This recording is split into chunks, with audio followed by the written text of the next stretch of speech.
There are stories that do not begin with glory, but with grief, and the life of the warrior known to all the world as Yoshitsune was such a story, born not into celebration, but into the shadow of defeat, into a household already marked for ruin, into a Japan that was trembling at the edge of a great and terrible change.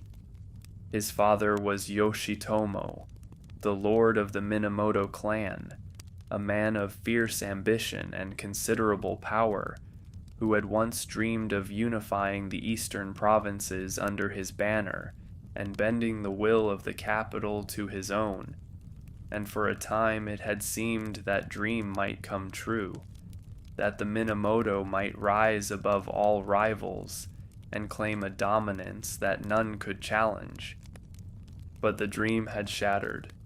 In the second year of Heiji, when the snow lay heavy on the mountains surrounding Kyoto, and the cold pressed down upon the city like a living weight, the forces loyal to Yoshitomo clashed with the armies of the Taira clan in a conflict that would be remembered ever after as the Heiji no Run, a war brief and brutal and decisive, a war that ended not in the triumph of the Minamoto, but in their annihilation.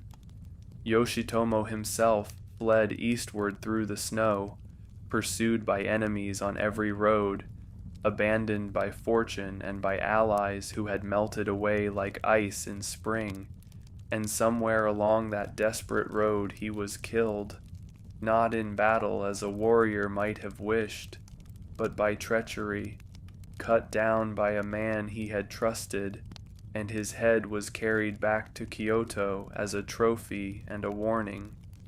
His sons were hunted.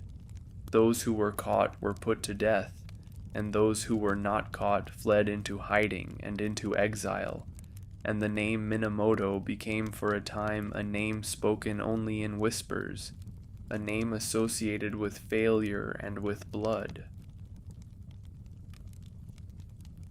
Yet even in the midst of this catastrophe, life continued, as life always does, indifferent to the wars of men and the ambitions of lords, and it was in this time of ruin and mourning that a woman named Tokiwa Gozen gave birth to a child who would one day change everything. Tokiwa Gozen was among the most beautiful women of her age, a lady of the court whose face was spoken of in terms usually reserved for poetry, and she had been beloved by Yoshitomo and had borne him children. And when Yoshitomo fell, she found herself alone with those children in a city that had become suddenly and terrifyingly dangerous, a city in which the Taira under their great lord Kiyomori now held absolute power. Kiyomori was a man who understood that mercy, when shown to the sons of enemies, had a way of becoming regret, and so he had ordered that the sons of Yoshitomo be found and killed, and his agents were searching through every corner of the capital, every temple and house and alley, looking for the children who carried the blood of the Minamoto.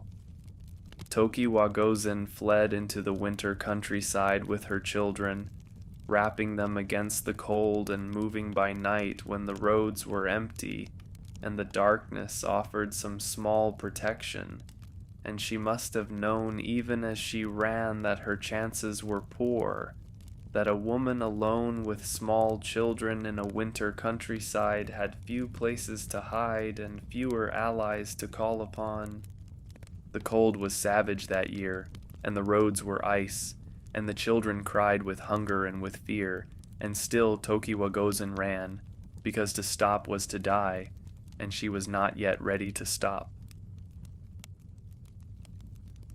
But she was caught, or rather, she chose to be caught, because the alternative was worse, because those who had captured her threatened not her own life, but the life of her mother, an elderly woman who had done nothing except have the misfortune of being related to someone Kiyomori wanted, and Tokiwa Gozen could not allow her mother to suffer in her place, and so she walked into the presence of Kiyomori with her children at her side, and her head held high, prepared for whatever judgment he might deliver. Kiyomori looked at her and was, by all accounts, struck silent. He was not a young man, and he had seen much of the world, and beautiful women were not unknown to him, but Tokiwa Gozen was something beyond what he had expected, and the calculations of policy shifted in his mind, even as he gazed upon her, and he decided that the children of Yoshitomo need not necessarily die, that there were other arrangements possible, other uses to which a beautiful woman and her helpless children might be put. He took Tokiwa Gozen into his household, and the children lived.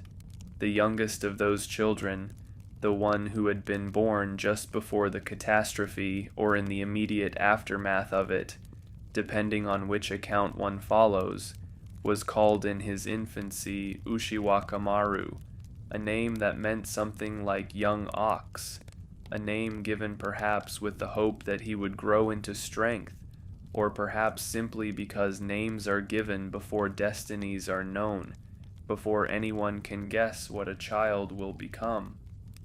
Ushiwakamaru grew up in the shadow of defeat, in a household that was not his own, in the presence of the man who had ordered his father's destruction, and one might imagine that such circumstances would produce either a broken and defeated spirit, or a burning and barely contained rage, and perhaps it was the latter, because even as a small child he is said to have been unusual, alert and quick and restless, a boy who did not sit still when sitting still was expected of him, a boy whose eyes were always moving, always calculating, always looking for something that lay just beyond the horizon. When he was old enough to understand what had happened to his family, he understood it fully and did not flinch from the knowledge, and the knowledge became the center around which everything else in his life arranged itself. His father had been destroyed by the Taira, the Minamoto had been brought low, and he, the youngest surviving son of Yoshitomo, was being raised in the house of the man responsible. He was sent to Kuramadera, the great temple complex on the mountain north of Kyoto, when he was still a boy, and the sending was ostensibly an act of religious devotion, an arrangement by which a child of distinguished family might receive education within a temple community, which was a common enough practice in those days, when temples were centers of learning as well as worship, and the monks who inhabited them were often men of considerable cultivation and knowledge. But there was another dimension to this arrangement, one that everyone understood without needing to say it directly, which was that a boy kept in a mountain temple was a boy who was not causing trouble in the capital, not reminding people of inconvenient bloodlines, not growing up in circumstances that might lead him to form dangerous alliances or develop dangerous ambitions. Kuramadera sat above the city on a mountain whose slopes were thick with cedar and cypress and pine, a mountain that caught the clouds coming in from the north and held them, so that the temple was often shrouded in mist while the city below lay in sunlight, a mountain whose paths were steep and whose silences were profound, and where the only sounds were the wind in the trees, the distant cry of birds, and the chanting of monks that seemed to rise and fall with the breathing of the mountain itself. It was here that Ushiwakamaru spent his boyhood, studying the sutras and the rituals that the monks required of him, learning to read and write with a thoroughness that suggested unusual ability, and spending whatever hours remained to him in ways that were not precisely what the temple authorities had in mind. There is a story, told in many versions and embroidered with many details that have accumulated over the centuries, about how Ushiwakamaru came to learn the art of the sword, and the story involves the Tengu, those strange and powerful beings of Japanese tradition who inhabit the mountains and the deep forests, who are neither quite human nor quite divine, who are associated with the martial arts and with a kind of fierce and unpredictable wisdom, and who are said to take an interest from time to time in particular human beings whom they find worthy of their attention. The Tengu of Kurama was said to be ancient beyond reckoning, a great being who had watched the mountain for generations, and who had seen empires rise and fall, and who understood things about the nature of power and the movement of history that no ordinary human being could comprehend. And this being, according to the story, looked down from the heights of the mountain at the boy Ushiwakamaru and recognized something in him, some quality of spirit or of destiny, and decided to take a hand. By night, when the monks were asleep and the temple lay quiet under its blanket of stars, the boy would steal away from his sleeping place and make his way up the mountain paths to a clearing where the trees thinned and the sky opened overhead, and there the Tengu would teach him not the gentle movements of the court dancer or the formal exercises of the established military traditions, but something wilder and more demanding, a way of moving that incorporated the leap of the deer and the strike of the hawk and the patience of the mountain itself, a way of fighting that made the most of a smaller body and a faster mind, that relied not on overwhelming force, but on timing and positioning, and the ability to read an opponent's intentions before those intentions had fully formed. Whether one believes in the Tengu or prefers to understand the story as a poetic way of saying that Ushiwakamaru trained himself with extraordinary dedication, the result is the same, which is that the boy who had been sent to Kuramadera to be kept out of trouble was quietly becoming something that the Taira clan, had they known of it, would have found extremely troubling. He was becoming a warrior, not just any warrior, but a warrior of a particular and unusual kind, light and quick where others were heavy and strong, unorthodox where others were conventional, capable of things that orthodox training did not produce and orthodox thinking did not anticipate. He practiced on the mountain paths where the footing was uncertain and the space was limited, leaping from rock to rock and dodging between trees, learning to fight in the kind of terrain where a larger and stronger opponent's advantages counted for nothing, and the advantages of speed and agility and cleverness counted for everything. He practiced at night, when there was no light to see by, learning to orient himself by sound and by the movement of air, learning to sense the presence of another body nearby without seeing it, learning all the things that daylight training in an open field does not teach. And through all of this, the sutras were learned and the rituals were performed, and to all outward appearances the boy Ushiwakamaru was a dutiful and unremarkable student in the temple of Kurama, giving no one cause for concern. But inside that quiet exterior something was growing. The knowledge of his family's history was growing, filling in detail by detail as he got older and was able to ask questions and find people willing to answer them, and the picture that assembled itself in his mind was not a comfortable one, was in fact the picture of a great wrong that had been done and that had not been addressed, of a father killed by treachery, and a clan broken by the power of rivals who had used every advantage of position and cunning to destroy what the Minamoto had built.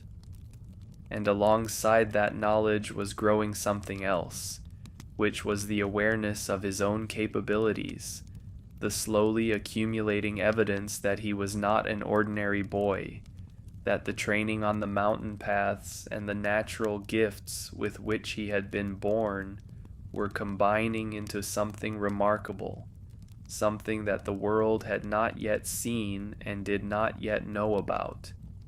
He began, in those years on the mountain, to think about what might be done. Not immediately, not recklessly, but eventually, when the time was right and the circumstances aligned, and there was a chance not merely of striking a blow, but of actually changing something, of reversing what had happened, of restoring to the name Minamoto the honor and the power that the Taira had stripped away. He was perhaps 13 or 14 years old when he first encountered, in the stories told by monks and in the fragments of history that circulated even in that mountain retreat, the name of a man who would become central to everything that followed. The name of his eldest surviving half-brother, who was being held as a kind of political hostage in the eastern provinces, a man named Yoritomo, who was older and more cautious and very different in temperament from the quick and impetuous boy on the mountain, but who carried the same blood and the same legacy and the same knowledge of what the Taira had done to the Minamoto. Yoritomo was in Izunokuni, far to the east, watched over by a local lord who kept him in comfortable captivity, allowing him to live and to marry and to conduct himself with a certain dignity, but never forgetting that he was a prisoner, never allowing him the freedom that might have let him become dangerous. Ushiwakamaru thought about this brother he had never met, this older brother who shared his blood and his grievances, and he thought about what it might mean to find him, to present himself and say, "I am the son of Yoshitomo as you are, and I have not forgotten what was taken from us." He was still a boy, he was still on the mountain, but the mountain could not hold him forever. The man who would change the direction of Ushiwakamaru's life arrived at Kuramadera, not as a warrior or a messenger of destiny, but as a merchant, a man from the northern province of Oshu, who came to the temple on some business of commerce, and who stayed longer than business required, because he found himself drawn into conversation with an unusual boy who asked questions that merchants are not normally asked, questions about the roads to the east, about the nature of the provinces beyond the mountains, about the situation of the various lords and clans who held power in those distant territories. The merchant's name was Kichiji, and he was, as it happened, connected to the great Fujiwara no Hidehira, who ruled the northern province of Oshu with considerable independence from the authority of the capital, a lord who had maintained a kind of separate peace through all the conflicts of recent decades, who had kept his province out of the wars between the Minamoto and the Taira, and who was known to be sympathetic to those whom the Taira had wronged. Kichiji looked at the boy who was asking all these questions and recognized something, perhaps the intensity of purpose behind the curiosity, perhaps simply the quality of the questions themselves, and he told Ushiwakamaru what he knew, and Ushiwakamaru listened with the complete attention of someone who has been waiting a very long time to hear exactly this information. The decision was made, though how and when exactly it crystallized, is something the historical record does not preserve with any precision.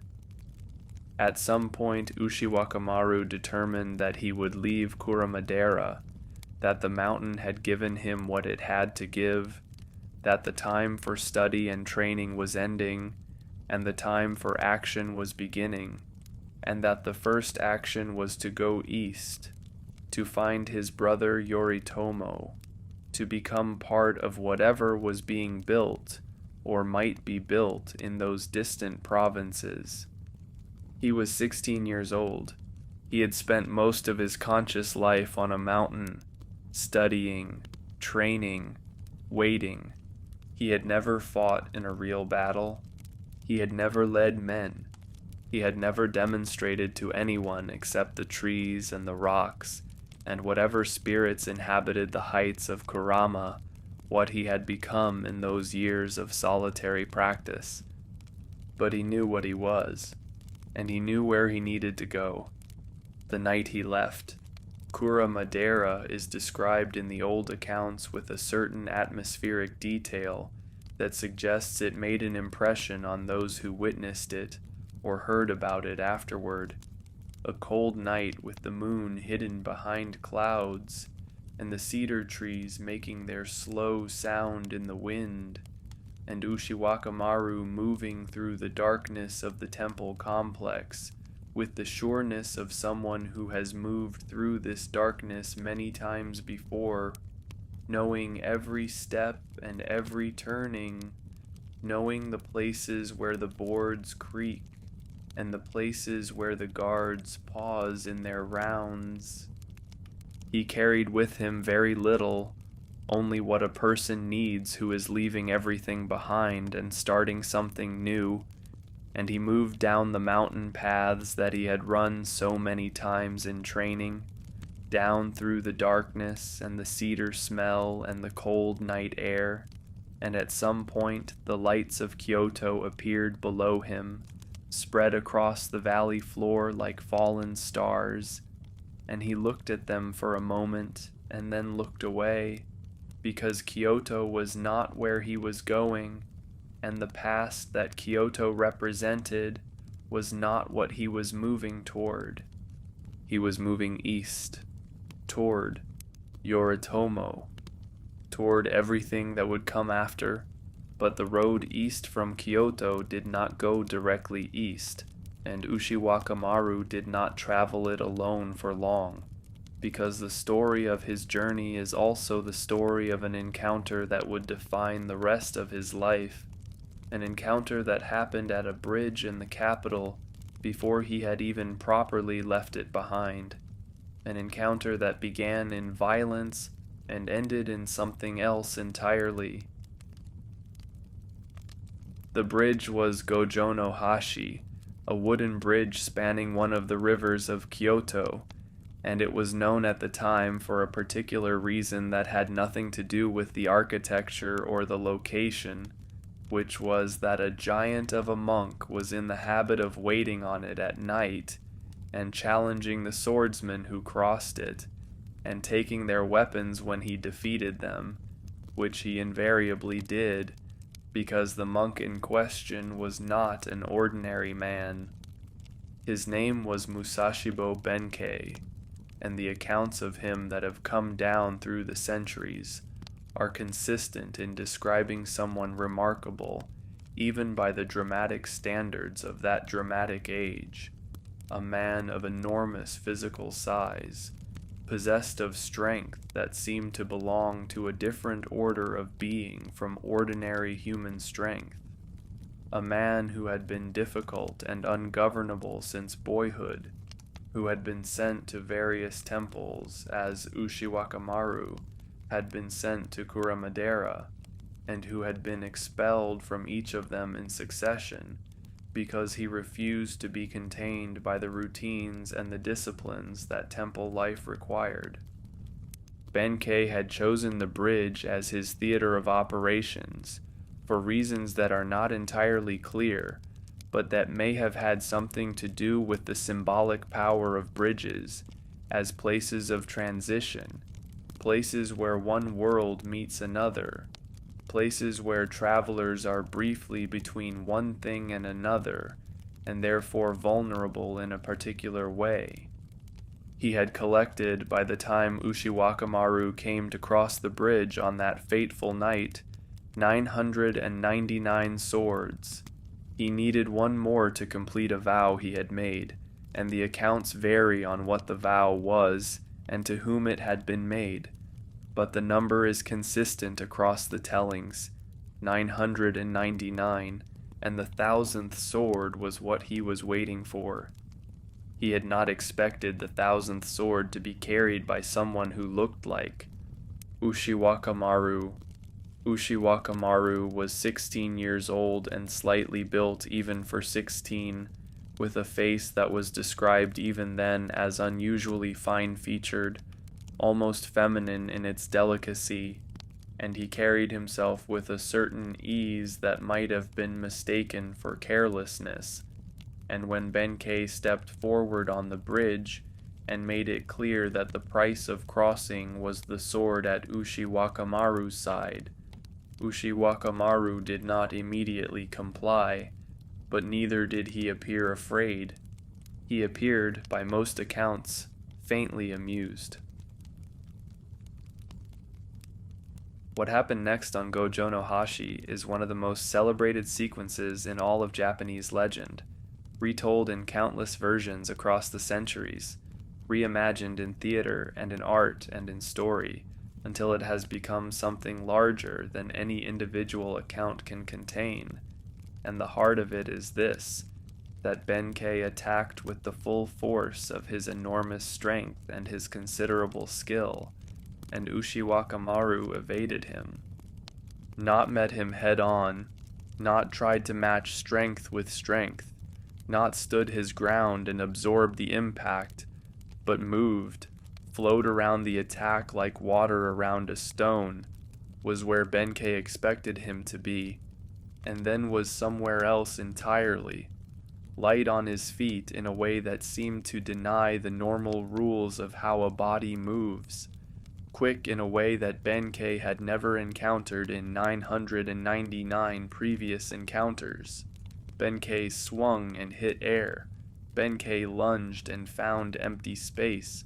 Benkei pressed forward with all his formidable power and experience, and found himself thoroughly confused, confronting an opponent who seemed to have no weight, no solidity, no fixed position, who was always just beyond the reach of the blow that should have ended it, dancing through the dark air of the bridge with an ease that was somehow more insulting than any direct challenge would have been. It went on for longer than it should have, and when it ended with Benkei kneeling on the bridge, and Ushiwakamaru standing over him, which was an outcome that the giant monk had not previously contemplated as a possibility. A lesser man, or a man of different character, might have felt only humiliation in that moment, only the burning shame of defeat at the hands of someone who looked like a boy, and that humiliation might have curdled into resentment and hatred of the kind that does not forgive. But Benkei was not quite a lesser man, despite all his years of ungovernable behavior and his strange obsession with collecting swords from defeated opponents, and what he felt in that moment, kneeling on the bridge with the moonlight coming through the clouds overhead and the river moving below, was something different from humiliation, was something closer to recognition. He had been looking for something without knowing he was looking for it. He had been waiting, in his violent and eccentric way, for something worthy of his enormous capacities, something large enough to be worth serving, something that would give his restless and powerful nature a direction and a purpose. And here, standing over him on a bridge in the middle of the night, was a 16-year-old boy who had just made 999 victories look like the accumulation of experience leading to this one defeat. Benkei bowed his head. He offered his service. and Ushiwaka Maru, who understood immediately what this meant and what it was worth, accepted. They left Kyoto together, the slight young man and the giant monk, an unlikely pair by any reckoning, moving east along roads that were cold and often empty, through a landscape that was beginning to show the first signs of a change that would alter everything. Japan in those years was a country holding its breath, a country in which the old order had been disrupted, and the new order had not yet fully established itself, in which the Taira held power in the capital but could feel, in the way that those who hold power always can feel, that the ground beneath them was not as stable as it appeared. The prosperity of the Taira was real, but it rested on a foundation that was not universally accepted, on a victory won by violence and maintained by vigilance, and in the provinces beyond the capital, there were men who remembered other arrangements and other loyalties, and who watched and waited as the years went by, and the Taira grew rich and confident. Ushiwaka Maru felt none of this directly in those early days of travel, was focused on the immediate and practical matter of putting one foot in front of the other, and covering the distance between Kyoto and the east where Yoritomo waited. But he was traveling through a country that was ready to catch fire, and he was, though he did not yet know it, carrying within him something very like a spark. The road was long, and the season was cold, and they passed through towns and villages that existed in the uneasy peace of an occupied country, places where the name Taira was spoken with deference, and the name Minamoto was not spoken at all, or was spoken only in whispers behind closed doors, and Ushiwaka Maru moved through these places quietly, giving no indication of who he was or where he was going, traveling under a cover story that Kichiji the merchant had helped arrange, presenting himself as a young man making a journey for reasons that were his own business and that need not concern anyone they met along the way. Benkei was harder to make inconspicuous, being the size he was and having the presence he had, but he was capable of a certain deliberate ordinariness when the situation required it, and the two of them made it through the checkpoints and past the officials without attracting the kind of attention that would have been dangerous. They traveled through the mountains between the capital and the eastern provinces, passes where the snow was still deep even as spring was beginning in the valleys below, and Ushiwaka Maru moved through this terrain as if born to it, as if the years of training on the slopes of Kurama had given him a relationship with difficult ground that flat country men simply did not have. The east was waiting, and in the east, Yoritomo was waiting, and the story that had begun in grief and defeat was moving now towards something that neither the slight young warrior nor the giant monk at his side could yet fully see, but that both of them could feel approaching. The rest was not yet written, but it was beginning. Part 2. The province of Izunokuni lay far to the east of the capital, a land of mountains and rivers and small coastal plains where the sea came in from the south, and the smell of salt was always present in the air, and it was here that Minamoto no Yoritomo had lived for more than 20 years, in a captivity that was careful and deliberate, and in its way almost comfortable. A captivity designed not to break him, but to contain him, to keep him alive and manageable, and far from the centers of power, where a man of his bloodline and his ambitions might cause trouble. Yoritomo was not a man who visibly chafed against his confinement, was not the kind of person who expressed his frustrations openly, or gave his captors reason to tighten the conditions of his existence, and this was not because he lacked feeling, but because he understood instinctively that patience was a form of strategy, that the man who waits without appearing to wait is more dangerous than the man who rages against his chains.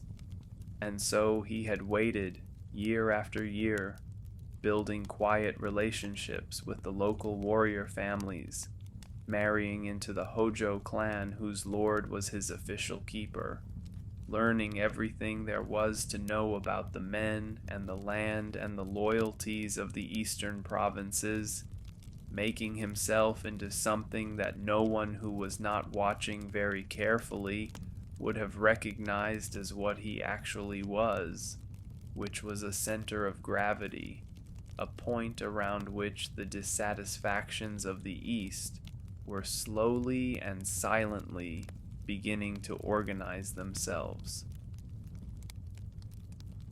Into this carefully constructed situation came Ushiwakamaru, arriving with Benkei at his side and Kichiji the merchant as his guide, presenting himself at the place where Yoritomo was kept and asking to be received, and the meeting that followed between the two brothers who had never met was one of those moments that history records as having been significant, without being able to fully capture what passed between the people involved.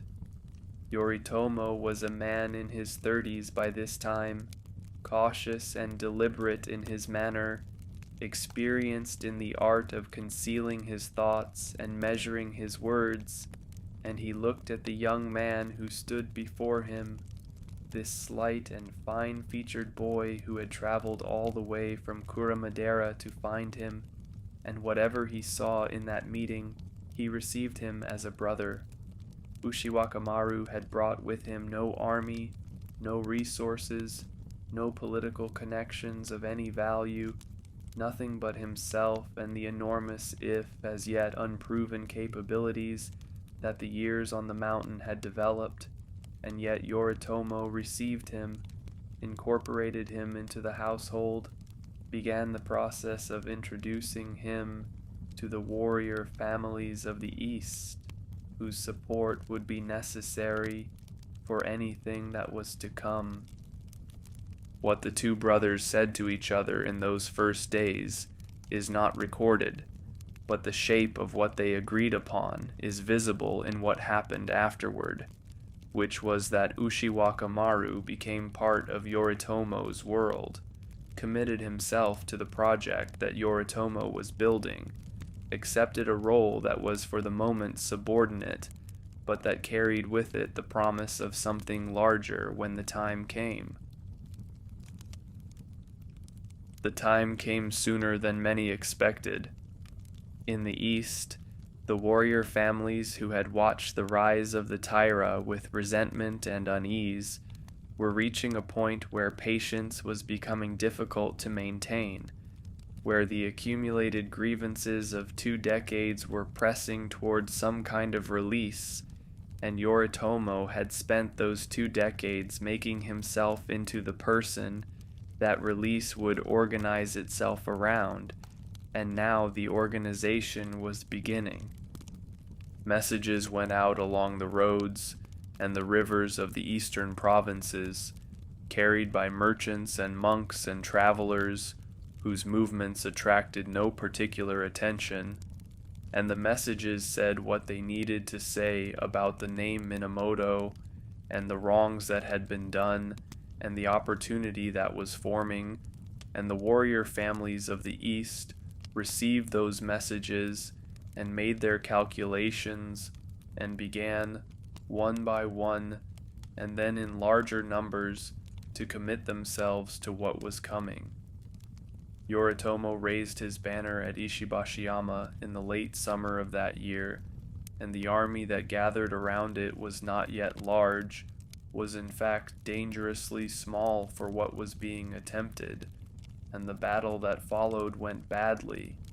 the forces of the Taira driving Yoritomo's army back and nearly destroying it, and Yoritomo himself was forced to flee and hide in the mountains, sheltering in the hollow of a great tree, while enemy soldiers searched the slopes around him and did not find him.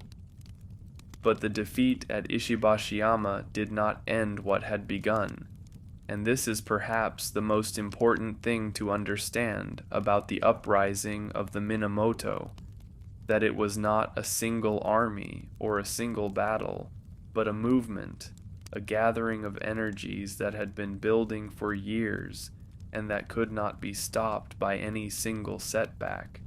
And Yoritomo emerged from his hiding place and made his way to the sea and sailed east to Azuma.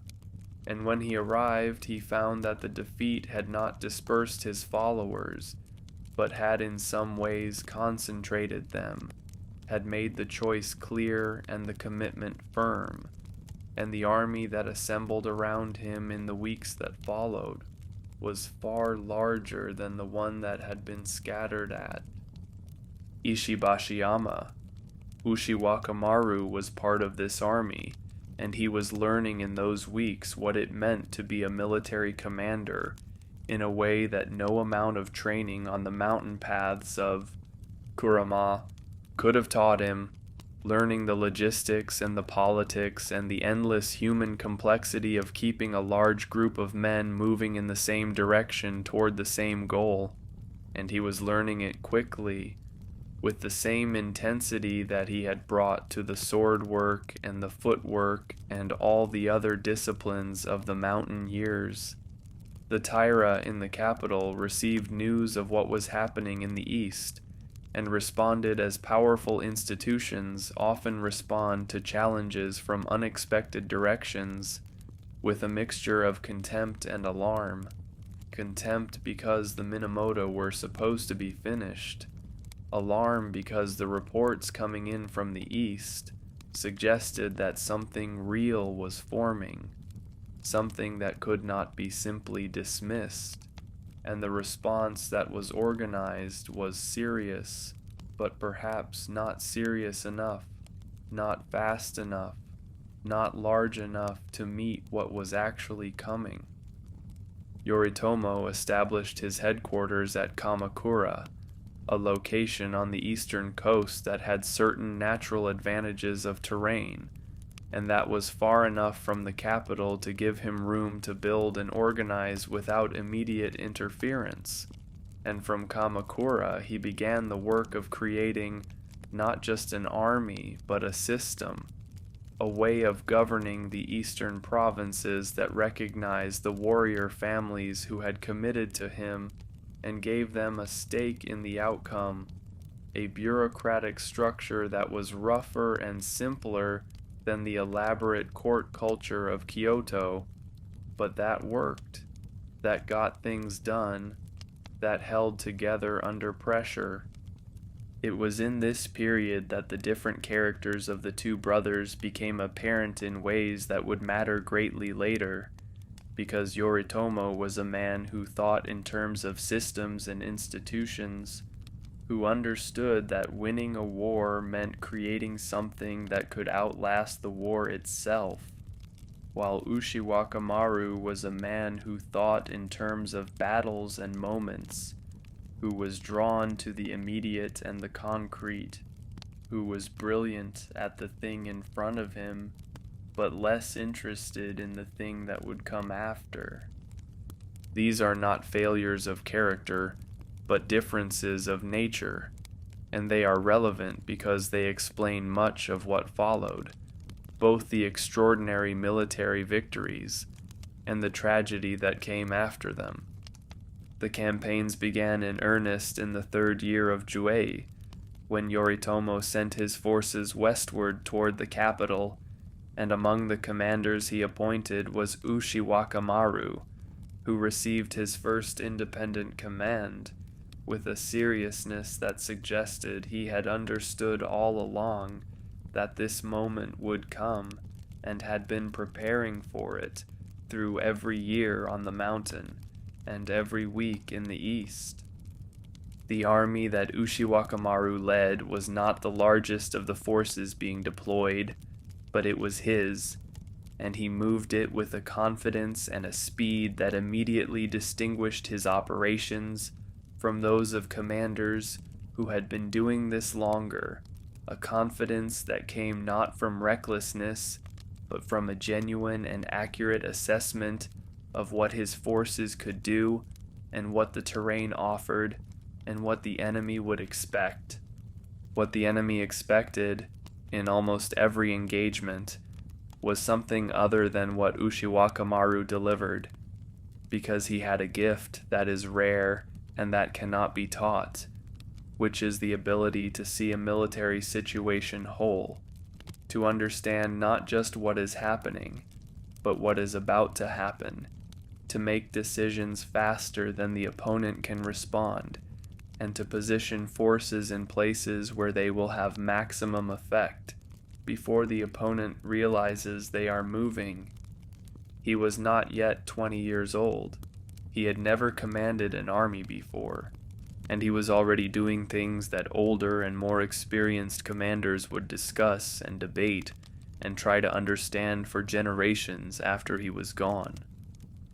The Western campaign moved through the late autumn and into winter, through mountain passes where the snow was beginning to fall and the roads were becoming difficult, and Ushiwakamaru drove his forces through conditions that would have slowed other commanders, through terrain that other commanders would have waited to negotiate until the season improved, because he understood that speed was itself a weapon, that the opponent who is always reacting to your movements has no time to plan movements of his own, and that the winter that makes movement difficult for you makes it equally difficult for your enemy, and the commander who is willing to move in winter gains the initiative over the commander who waits for spring.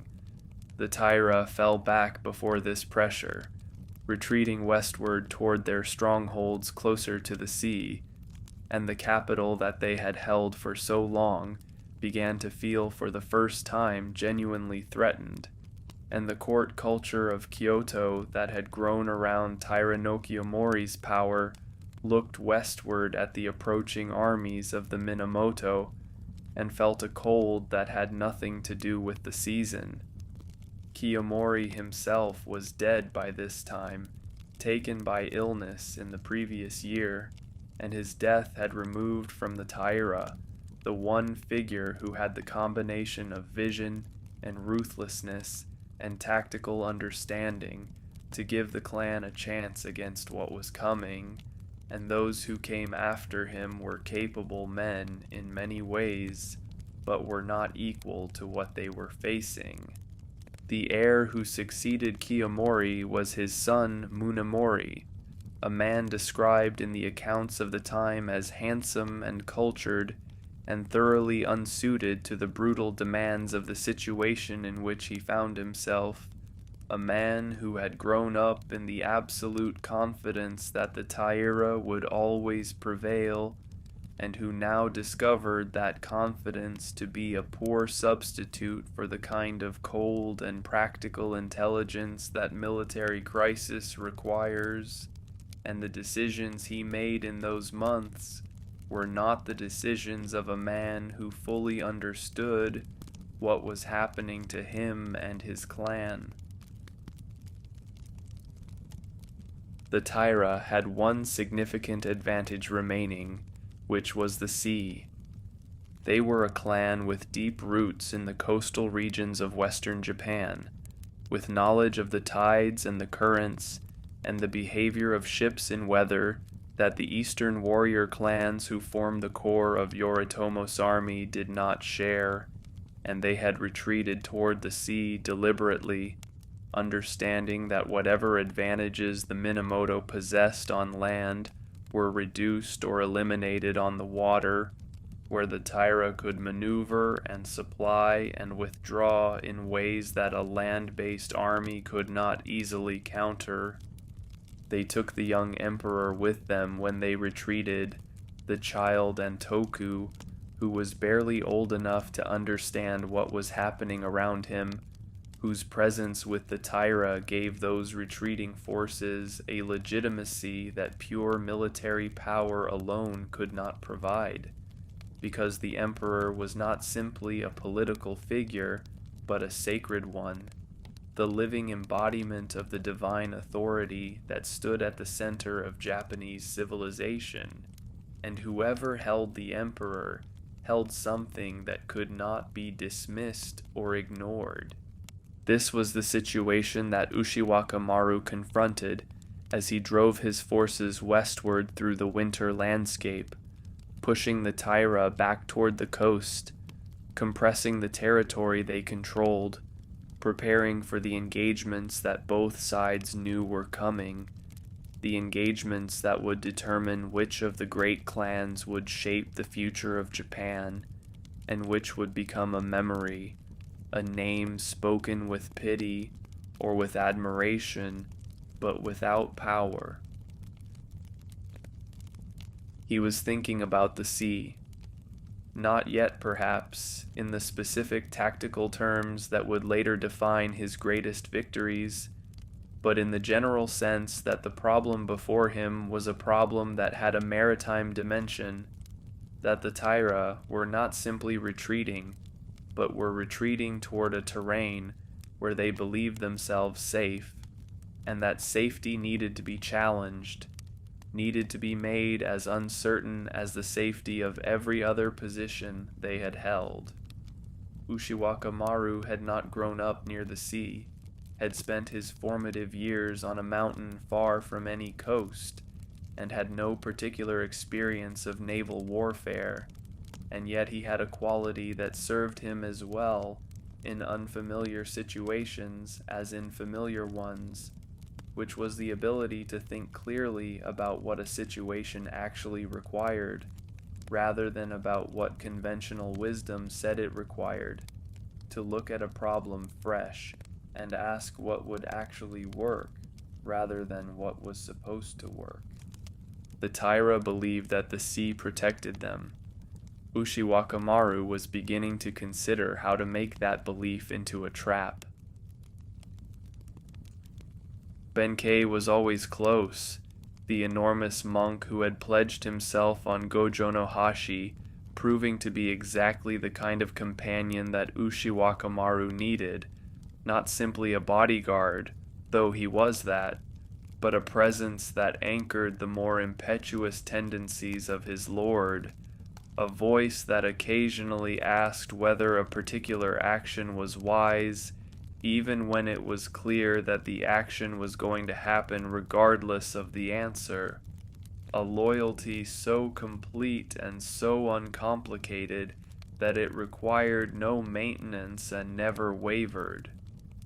The bond between them had formed in a single violent night on a bridge, and it would hold through everything that followed, through victories that seemed to confirm that Ushiwaka Maru was somehow more than ordinary, and through disasters that demonstrated that he was also entirely human, and Benkei would be there through all of it, the fixed point around which the storms of Ushiwaka Maru's life moved without ever quite touching him.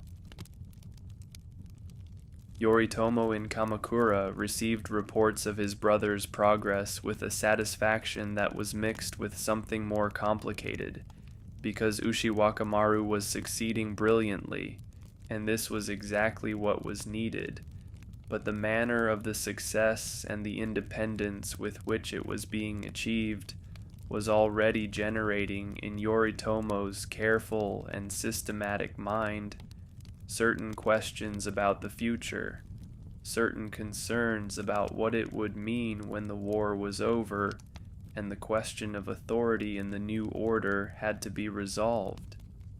Yoritomo understood power as a system, as something that required clear lines of authority and clear structures of loyalty, and he was building those structures even as the war was being fought, and the brother who was winning the war in the West was doing so with a freedom and an independence that did not quite fit into the structures being built, that operated according to its own logic and its own relationships and its own sense of what was right.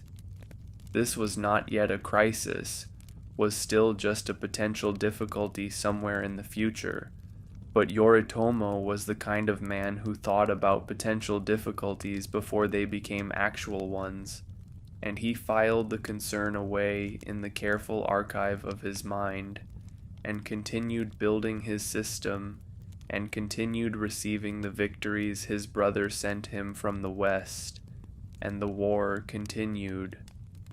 Yoritomo filed the concern away in the careful archive of his mind, and continued building his system, and continued receiving the victories his brother sent him from the west, and the war continued, and the distance between the two brothers grew in proportion to the victories, each triumph of Ushiwakamaru adding something to the glory of the Minamoto cause, and something to the unease of the man who led it from Kamakura. The warriors of the East who had committed to Yoritomo watched Ushiwakamaru's campaigns with admiration and with a kind of wonder, because what he was doing on the battlefields of the West was not the kind of fighting they were accustomed to seeing, was not the formal challenge and the individual combat of the warrior tradition, but something faster and more consequential, something that treated the entire battlefield as a single problem to be solved rather than a collection of individual contests to be won, and the solving of that problem was being accomplished with a speed and a decisiveness that the best of them could admire without fully understanding.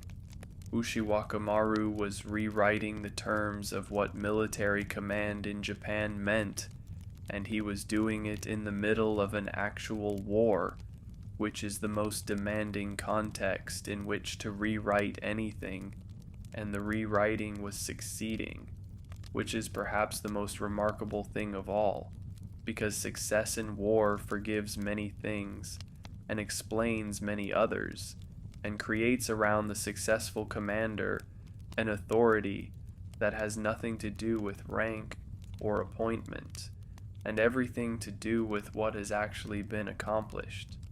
The Taira in the West felt this authority even as they fought against it, felt the pressure of being opposed by someone who thought faster and moved faster and found angles that their own thinking did not generate, and the feeling of being outthought in a fight that one cannot afford to lose is one of the most demoralizing experiences available to a military commander, and the Taira experienced it repeatedly across the campaigns of that long autumn and winter.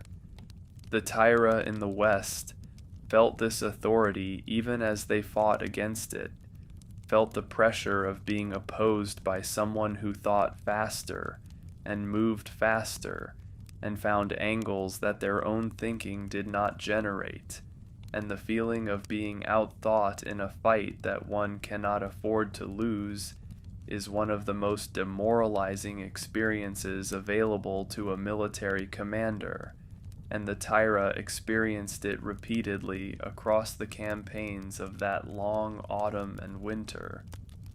The Eastern warriors who formed the core of the Minamoto army were men who had grown up with the knowledge that the Taira had destroyed their clan's power, who carried that knowledge as something personal and motivating, and the victories that Ushiwakamaru was delivering gave that knowledge a new dimension, transformed it from a grievance into a momentum, from a wound into a reason to press forward, and the pressing forward continued through the weeks and the months as the western landscape changed hands one province at a time, and the Taira ran out of room.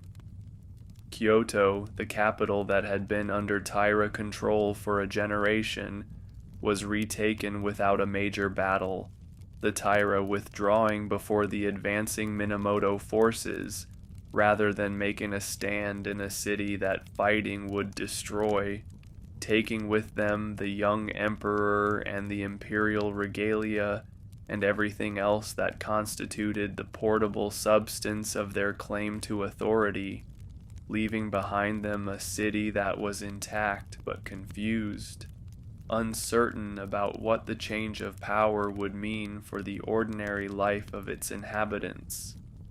Ushiwakamaru entered Kyoto, and the court that was still there received him with a ceremony that reflected their uncertainty about the new order, their awareness that the man before them had accomplished something extraordinary, and their uncertainty about whether that accomplishment translated into the kind of authority that court ceremony was designed to recognize. He was modest in that reception, or so the accounts suggest, not pressing the advantage that the victories gave him in ways that would have been easy and that would later have been costly, accepting the recognition that was offered without demanding more than was given, and moving on to the next thing that needed to be done, which was the completion of the war and the pursuit of the Taira toward their final confrontation. Part 3. The fortress at Ichinotani stood where the mountains met the sea, a position that its builders had chosen with considerable care, because the geography seemed to make it impregnable, with steep cliffs rising behind it, and the ocean stretching before it, and narrow approaches on either side that could be defended by relatively small forces against much larger ones. And the Taira had withdrawn there, and fortified it, and settled in with the confidence of people who believe that the ground beneath them cannot be taken. They were wrong, but the wrongness of their confidence was not immediately apparent, because Ichinotani was indeed difficult to attack by conventional means, and the forces that Ushiwakamaru and the other Minamoto commanders had brought to the western region were not equipped for the kind of siege warfare that a frontal assault on such a position would require, and the conventional military wisdom of the time said that the proper approach was patience, was containment, was waiting for the defenders to exhaust their supplies and their resolve, and eventually to negotiate terms or attempt a breakout that could be defeated in the open.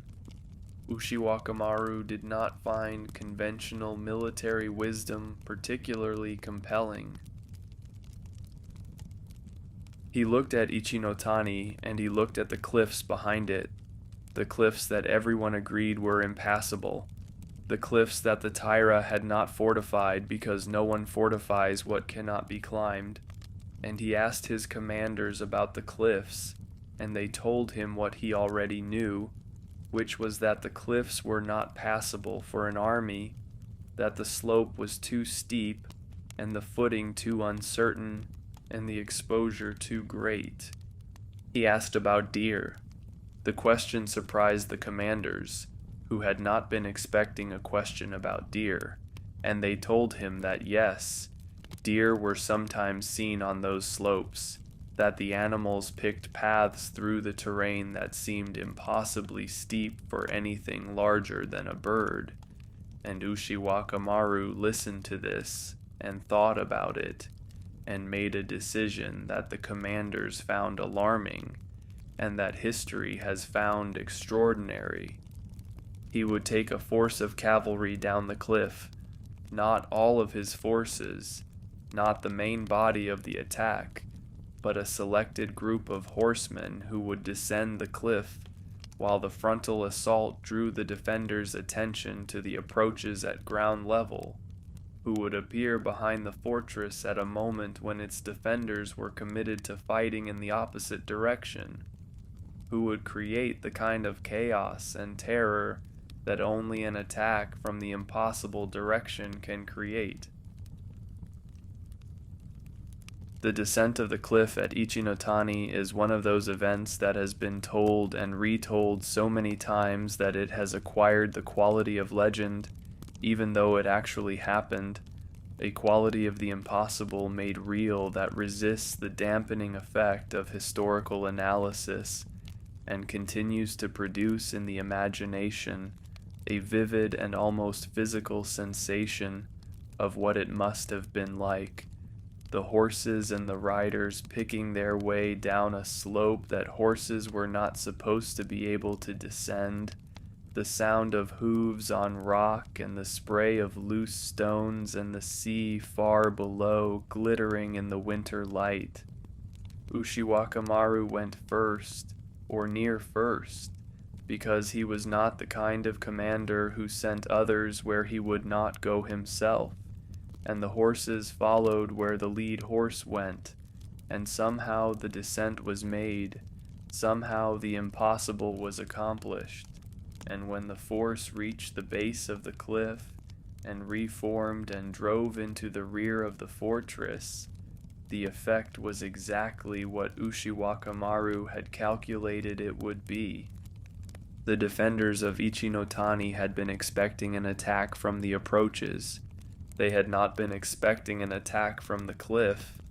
The combination of the frontal pressure and the sudden apparition of cavalry from the direction that was supposed to be safe produced exactly the disorder that Ushiwakamaru had intended, and the fortress that had seemed impregnable fell, and the Taira forces that had sheltered there fled toward the sea and their ships, and some escaped and some did not, and the campaign moved forward into its next phase.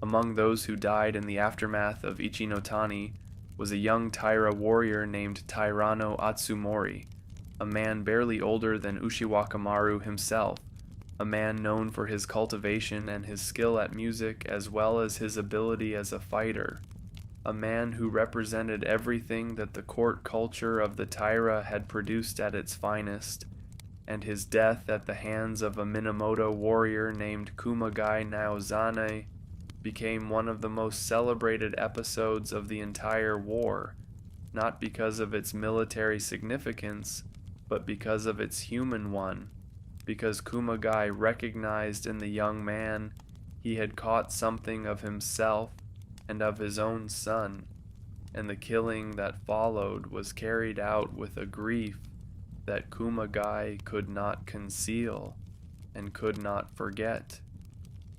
The war was full of such moments, moments when the abstract categories of enemy and ally dissolved, and what remained was simply one human being confronting another, and the tradition that grew up around the story of Atsumori and Kumagai suggests that the people of that time understood this perfectly, understood that the war they were living through was not simply a conflict of interests or of clans, but a human catastrophe in which individuals of quality and feeling were being consumed by forces larger than any of them. Ushiwakamaru moved on from Ichinotani, as commanders must move on, because the war was not over and the Taira had not been destroyed, only pushed back further toward the sea, and the next confrontation was being prepared even as the dust of the last one was settling. The Battle of Yashima came in the following year, and it demonstrated once again the tactical imagination that made Ushiwakamaru so difficult to oppose, because Yashima was a position on the island sea that the Taira had taken for similar reasons as Ichinotani, its water access allowing them to supply and reinforce from the sea, while the land approaches were manageable, and the conventional approach would have been to mass forces on the shore and attempt a crossing under conditions favorable to the defenders. Ushiwakamaru crossed in a storm. The storm that was blowing when he decided to move his forces across the water to Yashima was the kind of storm that experienced sailors treat with respect, the kind of storm that makes the sea a dangerous and unreliable ally. And when Ushiwakamaru announced that the crossing would be made despite the weather, his commanders were appalled, because the risk of losing the entire force to the sea before a single blow had been struck was not a small one. Ushiwakamaru pointed out that the Taira would not be expecting an attack in a storm, that their attention would be directed inland during calm weather and toward the sea during bad weather, and that the moment when an attack was least expected was exactly the moment when it should be launched. The crossing was made, the attack landed at Yashima, when the Taira were not ready for it, when their attention was directed elsewhere, and their forces were not positioned for the defense that was suddenly required, and the result was another Minamoto victory, another step in the compression of Taira power toward its final confrontation. It was during the fighting around Yashima that an episode occurred which became one of the most famous moments of the entire war, an episode involving a young Minamoto archer named Nasuno Yoichi and a fan mounted on a pole at the prow of a Taira ship, a fan placed there as a kind of challenge or a kind of tribute to the formality that the warrior culture of that era maintained even in the middle of battle. The fan was small, and the ship was moving, and the distance was considerable, and Ushiwakamaru called Nasuno Yoichi to him and told him to shoot it, and Nasuno Yoichi is said to have hesitated, understanding what failure would mean in front of both armies, and then to have composed himself and drawn his bow and released, and the arrow found the fan and sent it spinning into the sea, and both sides, the Minamoto and the Taira, are said to have cheered, because there are moments when the display of pure human skill transcends the categories of enemy and ally, and produces something that everyone present can recognize as excellent. It was that kind of war, in many of its moments, a war fought by people who shared the same culture, and the same aesthetic, and the same understanding of what constituted a worthy action, even as they were trying to kill each other, and the coexistence of the violence and the ceremony and the appreciation of skill is one of the things that makes the record of that war so strange and so enduring. The Taira were running out of places to go. The sea that had protected them was becoming a confinement, and the forces of the Minamoto were gathering for the final confrontation that everyone could feel approaching, the battle that would not end in a retreat, but in something final. Something that would close this chapter of Japanese history and open the next one.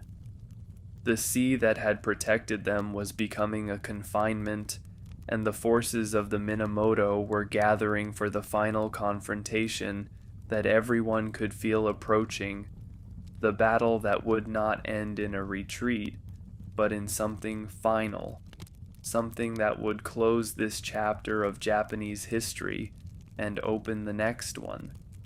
Ushiwakamaru understood what was needed, and he was already thinking about how to deliver it, already mapping in his mind the currents and the tides of the inland sea, the positions of the Taira fleet, the possibilities that the water offered to a commander willing to think about naval warfare in terms that the Taira, for all their experience of the sea, had perhaps not fully considered.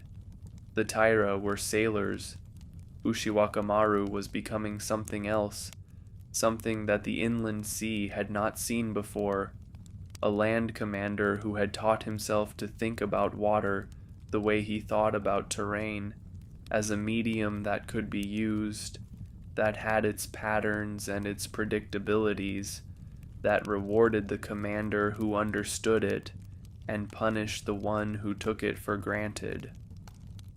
In the months between Yashima and the final confrontation, the two forces maneuvered in the island sea like pieces on a board, each seeking advantage, each aware that the next engagement would likely be decisive, each making preparations that reflected their understanding of what was at stake. The Taira fleet was large and experienced, crewed by men who had sailed these waters since childhood, who knew every current and every anchorage and every shift of the wind, and the commanders believed that this knowledge, combined with the firepower of their ships and the quality of their archers, would be enough to defeat whatever naval force the Minamoto could put against them. They were not wrong about their own capabilities. They were wrong about what Ushiwakamaru was planning.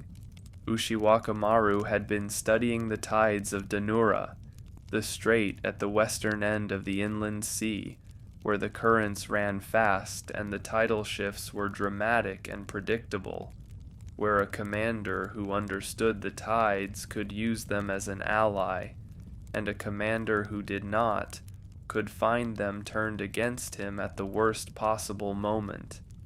He had found his battleground. The forces he had available for the naval battle were not as experienced as the Taira fleet, were in many cases men who had been warriors on land and were now being asked to fight on water, and the disadvantages of this were real and could not be simply wished away. But Ushiwakamaru had worked with what he had, and trained and organized and positioned, and he had one insight about the coming battle that he believed would be decisive. The Taira would expect the Minamoto to fight as soldiers fight on land, to seek close engagement and boarding, and the kind of individual combat at which Eastern warriors excelled, and they would position and maneuver to prevent exactly this, to use their superior seamanship to keep the engagement at a range where arrows could be exchanged, and the Minamoto could not close. Ushiwakamaru intended to target the Taira helmsmen, not the warriors, not the archers, not the commanders, but the men at the steering oars, the men without whose skill the ships could not be maneuvered, could not be held in position, or brought to bear, or withdrawn in good order, the men who made the difference between a fleet and a collection of drifting hulls. It was not, by the chivalric standards of the time, the most honorable approach to warfare, and it was criticized by those who believed that warriors should fight warriors, and that targeting the men who merely steered the ships was somehow beneath the dignity of the occasion. But Ushiwakamaru was fighting a war, not a tournament, and he intended to win it. Ushiwakamaru was fighting a war, not a tournament, and he intended to win it. The plan required the cooperation of the tides and the courage of men who were being asked to do something genuinely dangerous on an element that most of them did not fully understand, and both cooperations were given, the tides shifting as they had been calculated to shift, and the men doing what was needed in the moment that was needed, and the Taira fleet that had seemed so formidable in its own waters found itself unable to respond effectively to what was being done to it. The helmsman fell, and the ships began to drift, and the formation that had been held with such discipline and such professional pride began to lose its coherence, and Ushiwakamaru pressed the advantage with the same relentlessness that he had pressed every other advantage, the forward movement that never gave the opponent the pause needed to recover and reorganize.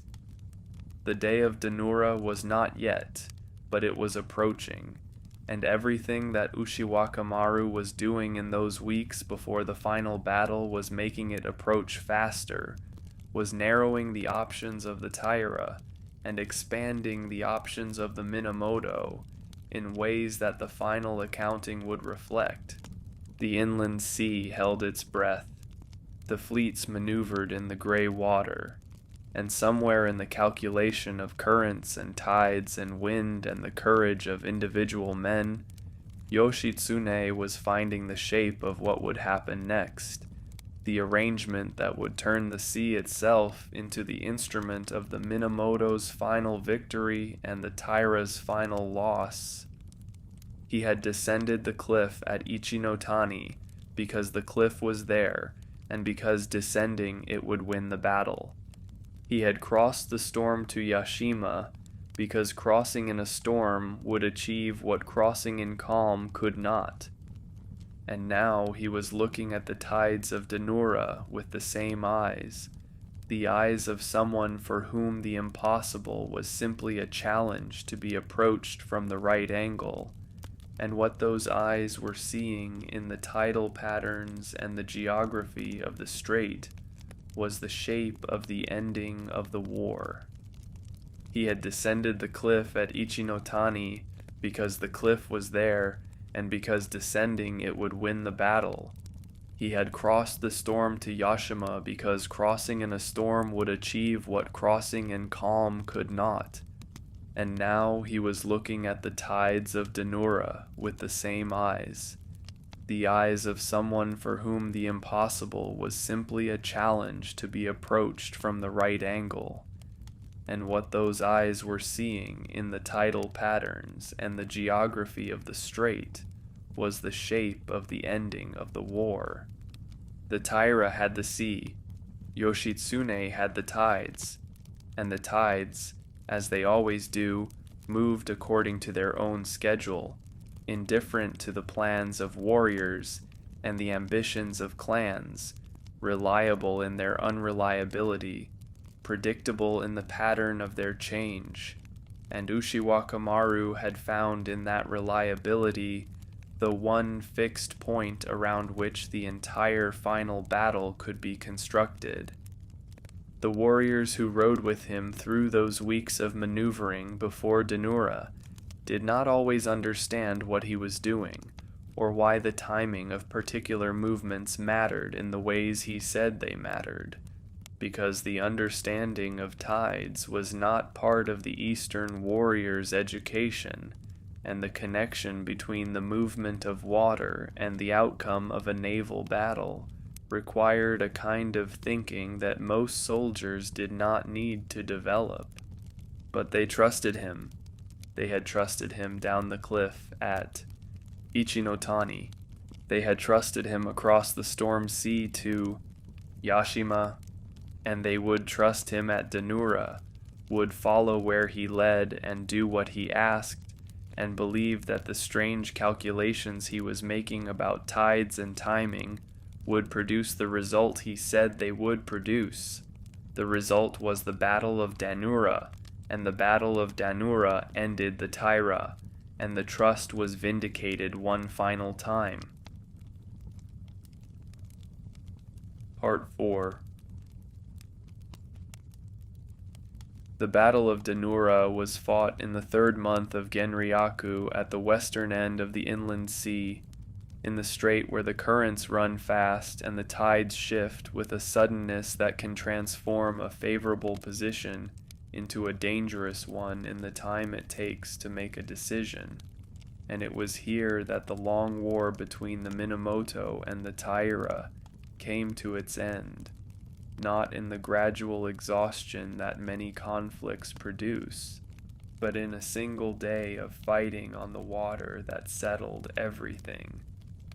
The two fleets met in the gray morning light, and the advantage at the opening of the battle lay with the Taira, whose ships were better crewed, and whose archers were more experienced with the particular difficulties of shooting from a moving vessel on moving water, and for a time the engagement went as the Taira commanders had expected it to go, with their superior seamanship allowing them to dictate the terms of the fighting and their archers inflicting damage on the less experienced Minamoto ships. But the tide was turning, not metaphorically, but literally, the great tidal current of dan-no-ura shifting in its measured and reliable way, and Ushiwakamaru had timed his dispositions to this shift, had held back certain elements of his force for exactly this moment, and when the current changed, it changed the geometry of the battle in ways that favored the Minamoto and punished the Taira, and Ushiwakamaru pressed the advantage without hesitation.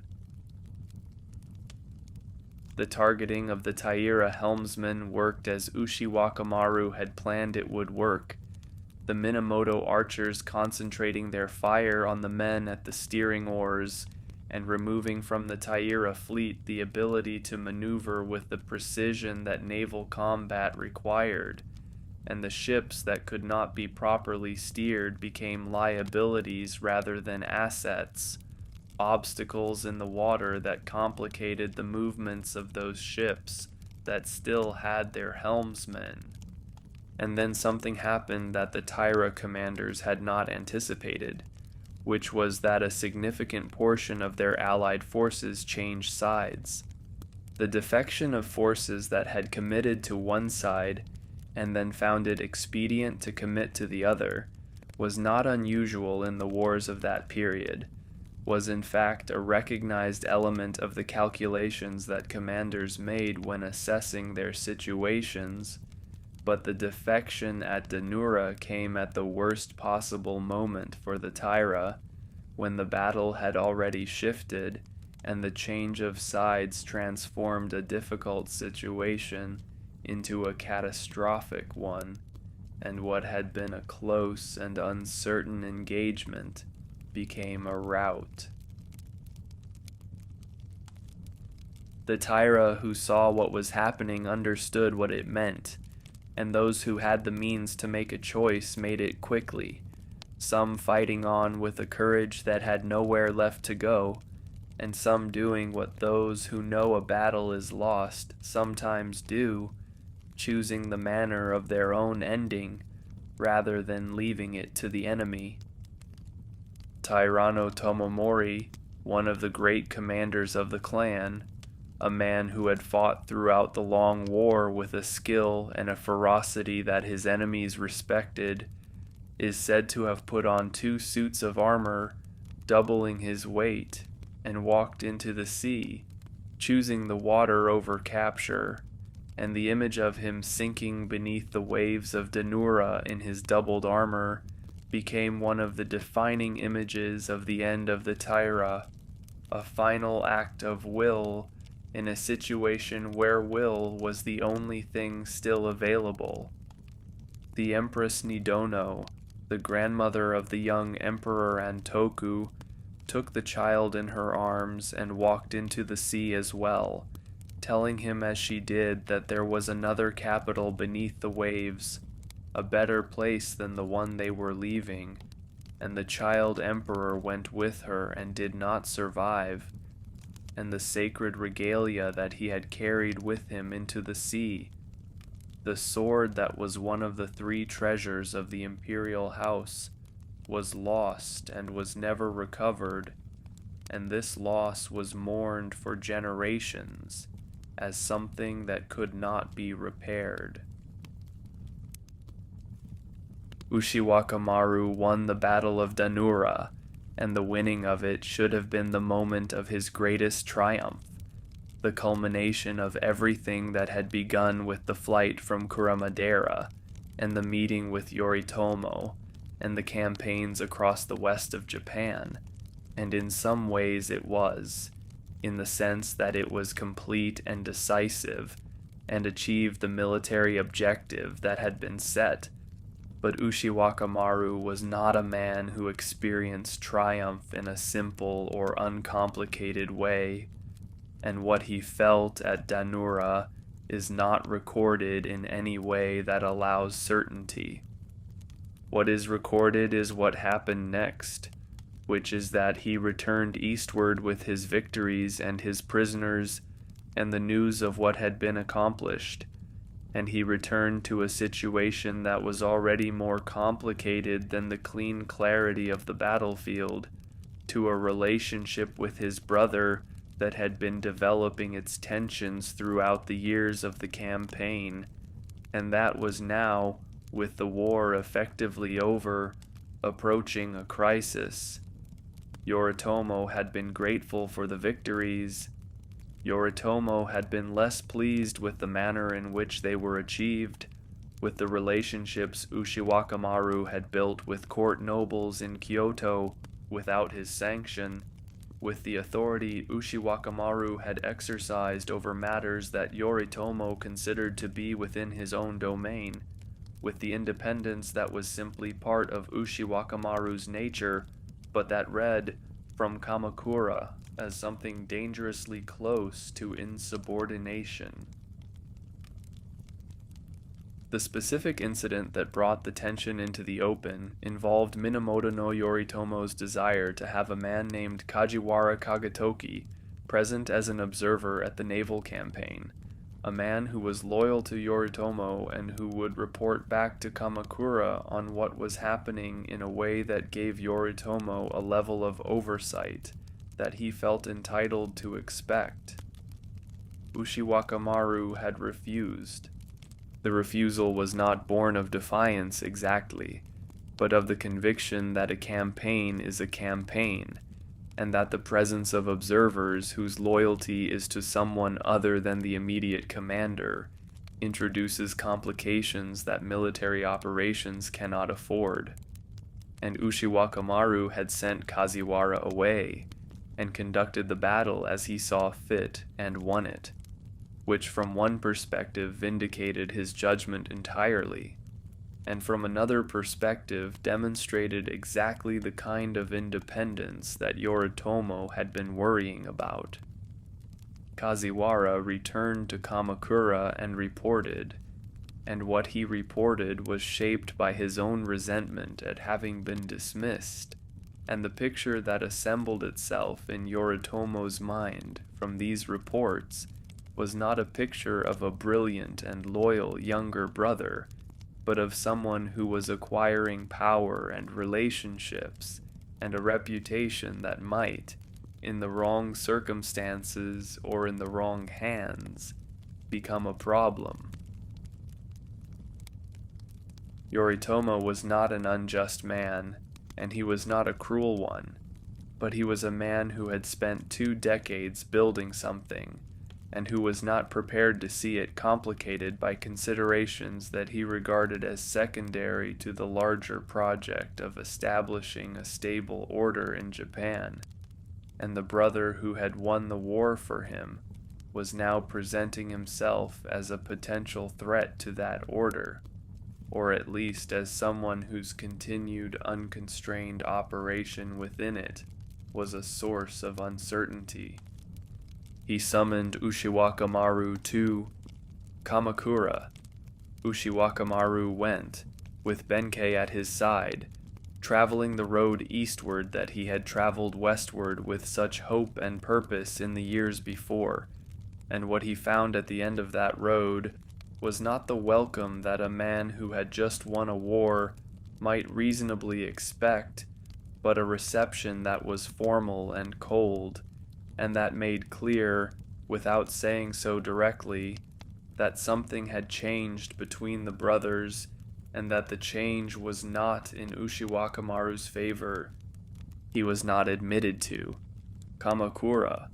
He was turned away at the barrier, ordered to remain outside, told that Yoritomo would not see him, and this rejection, this public humiliation at the hands of his own brother, was the beginning of the end of everything that Ushiwakamaru had built, the first unmistakable sign that the war he had won was going to cost him more than it had cost him to fight.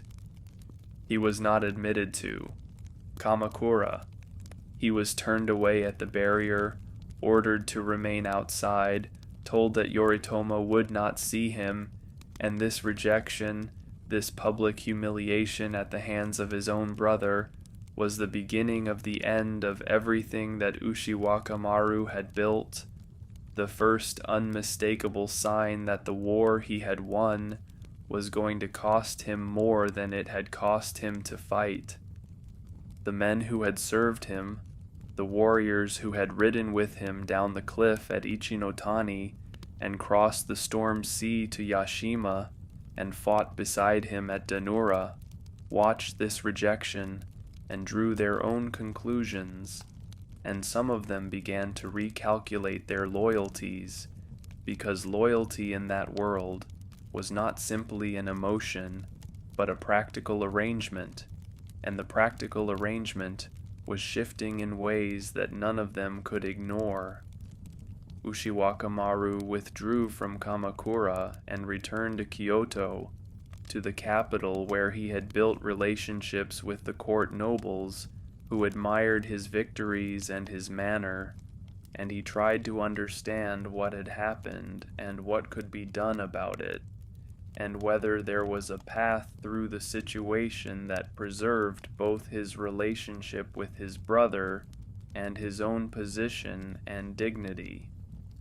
There was a woman in Kyoto whose name was Shizuka Gozen, and she was a dancer, one of the most celebrated performers of her time, a woman whose art was of the kind that the court culture prized above almost everything else, the translation of music and emotion into movement with a perfection that seemed to go beyond technique into something else, something harder to name.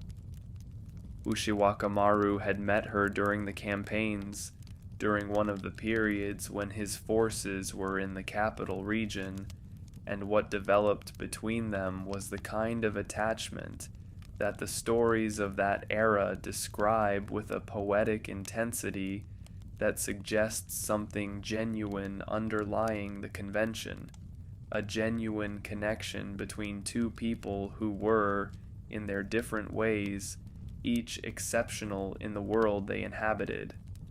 Shizuka Gozen was not a warrior and had no power in the political world where Ushiwakamaru's fate was being decided, but she was loyal to him with a completeness that the more conventionally powerful people around him were not always able to match, and when his situation began to deteriorate, she stayed near him rather than making the practical calculations that others were making.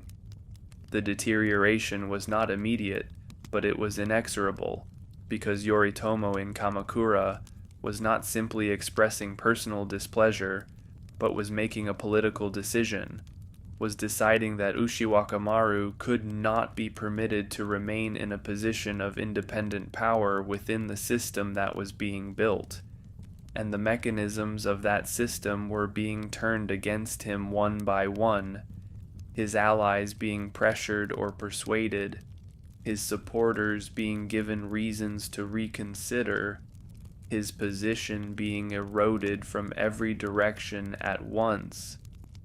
Ushiwakamaru made an attempt to fight back through the political channels that were available to him, appealing to the retired emperor Gotoba Joko and the court in Kyoto for support against Yoritomo, and the appeal was not without some response, because the court had its own reasons for unease about the growing power of the Eastern warriors, and Yoritomo's vision of a new order that would diminish the authority of the traditional institutions of the capital.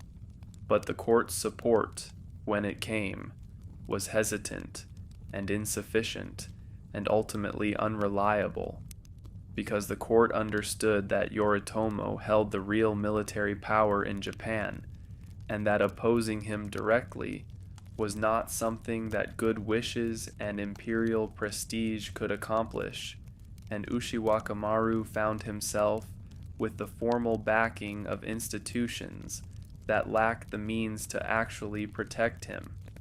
Yoritomo declared his brother an outlaw.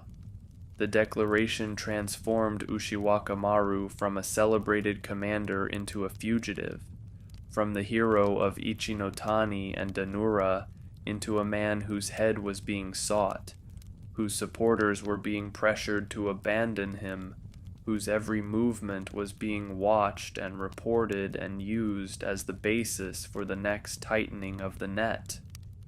Benkei was still there, as Benkei had always been there, the enormous monk whose commitment to his lord had survived every test that circumstance had devised, and who gave no indication that the change in Ushiwaka Maru's fortunes had changed anything about the fundamental terms of his service. The other retainers who remained were fewer than they had been, but those who remained had made their choice with full knowledge of what it meant, had decided that loyalty was loyalty, and that the time to demonstrate this was precisely when it was costly. And the small company that gathered around Ushiwaka Maru in those dangerous days was a company defined by that choice, by the willingness to share a fugitive's life with a lord who could offer them nothing except his presence and his cause. Shizuka Gozen was with them for a time, and her presence in those difficult weeks is one of the things that the accounts of that period preserve with particular vividness. The image of the celebrated dancer moving through the winter mountains with a company of fugitive warriors, sharing the cold and the uncertainty and the awareness that the situation was becoming more dangerous with every day that passed. They moved through the provinces north of Kyoto, seeking a path that would take them toward Oshu in the north, toward the domain of Fujiwara no Hidehira, who had been a supporter of Ushiwaka Maru and might still be, toward the one remaining place where there might be safety and room to think about what came next. They moved through the provinces north of Kyoto, seeking a path that would take them toward Oshu in the north, toward the domain of Fujiwara no Hidehira, who had been a supporter of Ushiwaka Maru and might still be, toward the one remaining place where there might be safety and room to think about what came next. The provinces they moved through were not uniformly hostile, but they were not uniformly safe either, because the outlawry that Yoritomo had declared was not simply a formal designation, but a practical reality, meaning that those who sheltered Ushiwaka Maru were themselves taking on risk, were associating themselves with someone whose continued existence was an inconvenience to the most powerful man in Japan, and not everyone was willing to accept that risk for the sake of a fugitive whose cause seemed lost. Some sheltered them anyway, out of loyalty to the name Minamoto, or out of admiration for what Ushiwaka Maru had accomplished, or out of a simple human decency that refused to turn away people in need, regardless of the political calculations involved. And it is in these acts of shelter, these anonymous kindnesses extended by people whose names the historical record does not preserve, that something of the character of the time can be seen, the willingness of ordinary people to do something costly because it was right. Ushiwaka Maru accepted this shelter with a gratitude that the accounts suggest was genuine, that he understood what he was asking of people and did not take it lightly, and the small company moved northward through the winter landscape, through the cold and the silence, through a Japan that was being transformed around them by the forces that Yoritomo was setting in motion, forces that would eventually reach even to the distant north where they were heading. Benkei watched the roads behind them with the patience of someone who had been watching roads his entire life, who understood that the threat was not always visible until it was very close. and the enormous monk whose presence had been an asset in every situation they had encountered was still an asset here, his alertness and his readiness giving the small company a margin of safety that their numbers alone could not have provided. The north was still far, the road was still long, and the story was still unfinished. Part 5. The mountains of Yoshino in winter are a place of severe and particular beauty, the kind of beauty that does not offer comfort but demands something of those who move through it, a landscape of deep snow and dark cedar, and silence so complete that the sound of a single branch releasing its burden of snow becomes an event, and it was through this landscape that Ushiwakamaru and his diminished company moved in the weeks after the outlawry, seeking a passage northward through terrain that the season made difficult and the political situation made dangerous. Shizuka Gozen moved with them, and the accounts of those weeks describe her without the artificiality that often creeps into the portrayal of women in the records of that era. Describe her instead as a person of genuine courage, someone who endured the cold and the uncertainty and the awareness of danger without complaint and without the dramatic gestures that lesser courage sometimes produces, simply continuing, simply being present, simply being loyal. It was in Yoshino that the decision was made, or perhaps the decision was forced by circumstances, that Shizuka Gozen would not continue with the company northward, that the journey ahead was too dangerous for her to share, that the best chance of her safety lay in separation rather than in continued presence. The parting between Ushiwakamaru and Shizuka Gozen is one of the moments that the tradition has preserved with particular care, because it had a quality that went beyond the merely personal, a quality of the irreversible, of two people who understood as they separated that they were unlikely to see each other again, and who carried that understanding in their bearing, as they said what needed to be said.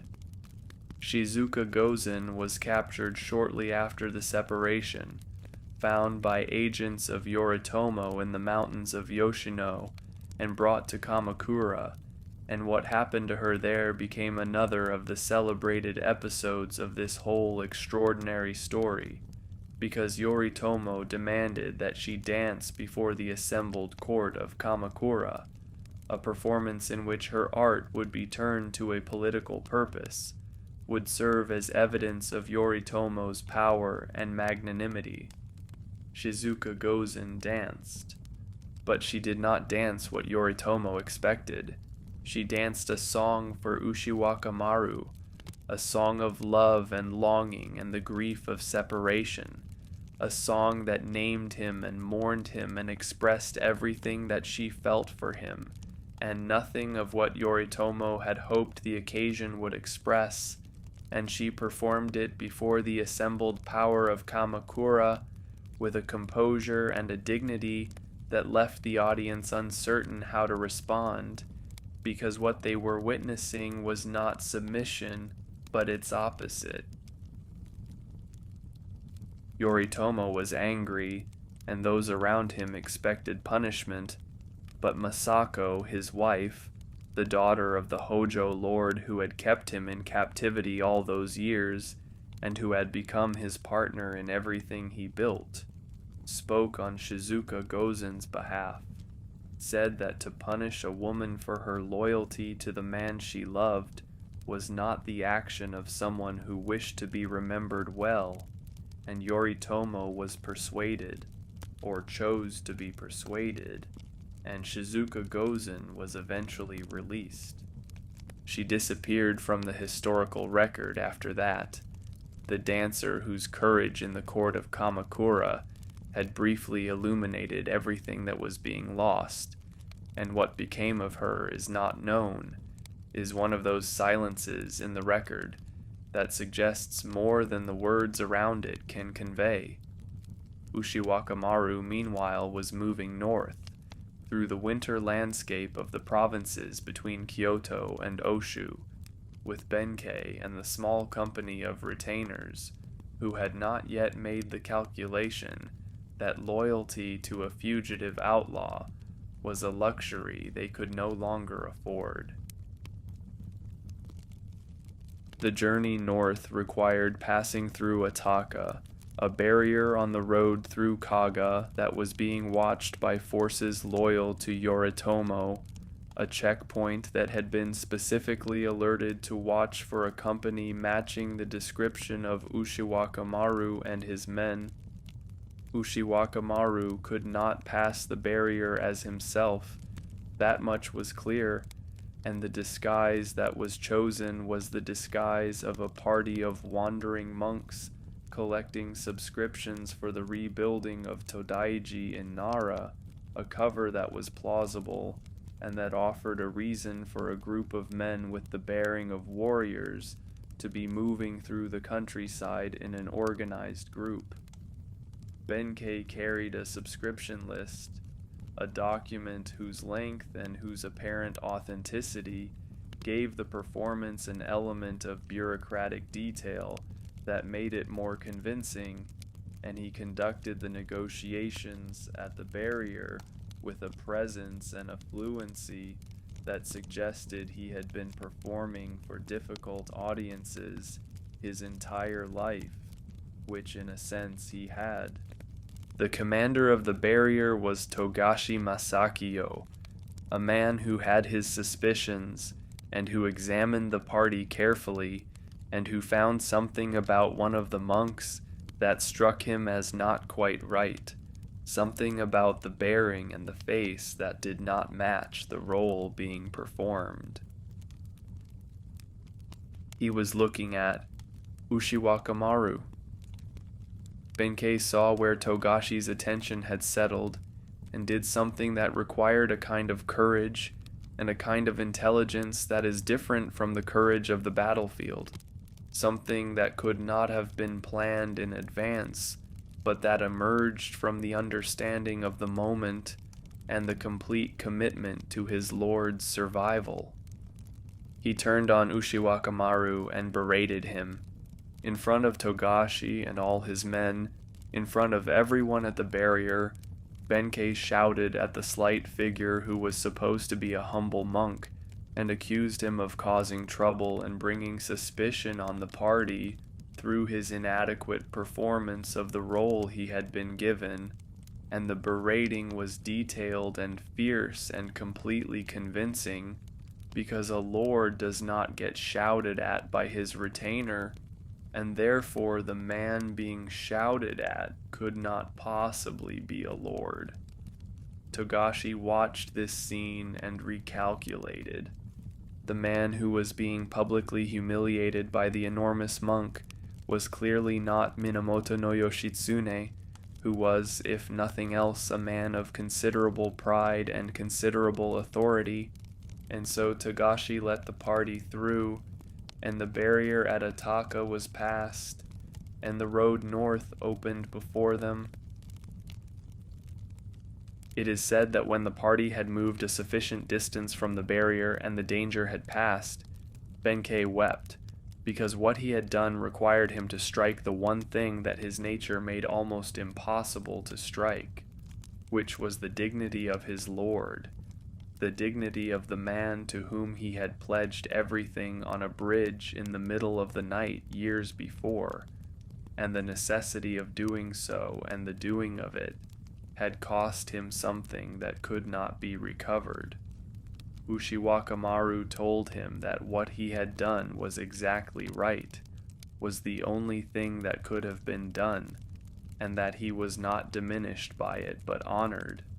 And whether these words gave Benkei any comfort is something the record does not say.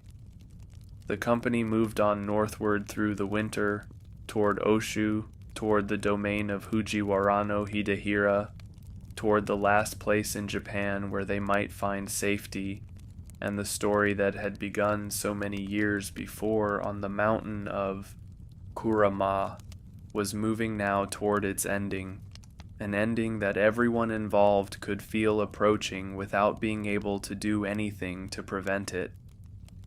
The company moved on northward through the winter toward Oshu, toward the domain of Fujiwara no Hidehira, toward the last place in Japan where they might find safety, and the story that had begun so many years before on the mountain of Kurama was moving now toward its ending, an ending that everyone involved could feel approaching without being able to do anything to prevent it.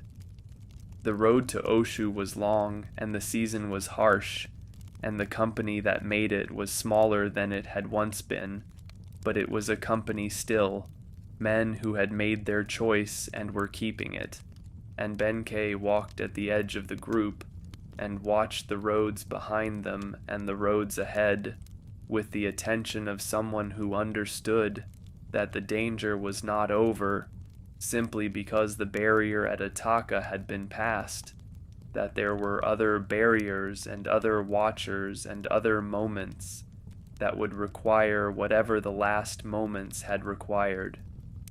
Ushiwakamaru moved through this final journey with a quiet that those around him noticed, and that the accounts describe in terms that suggest something beyond ordinary exhaustion, a quality of someone who has understood something that cannot be undone, who has made peace with a situation that peace cannot actually improve, who is continuing not because continuation offers the prospect of improvement, but because continuation is what is available and what his nature requires.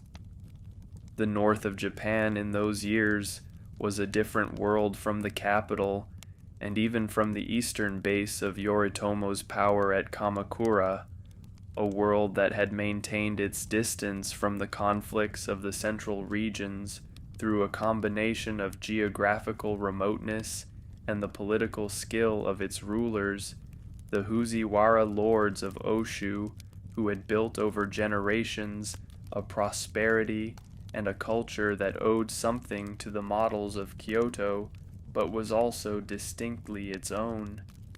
Fujiwara no Hidehira had been a supporter of Ushiwakamaru, had maintained a relationship of sympathy and respect with the younger warrior throughout the years of the campaigns and the beginning of the difficulties with Yoritomo, and the welcome that Ushiwakamaru received at Hiraizumi, the northern capital of the Fujiwara, was genuine and warm in a way that had become rare. Hidehira was old by this time, his years and his exertions catching up with him, and he understood that the protection he could offer Ushiwakamaru was the protection of a man who did not have unlimited time, who could not guarantee that the arrangements he made would be honored by those who came after him.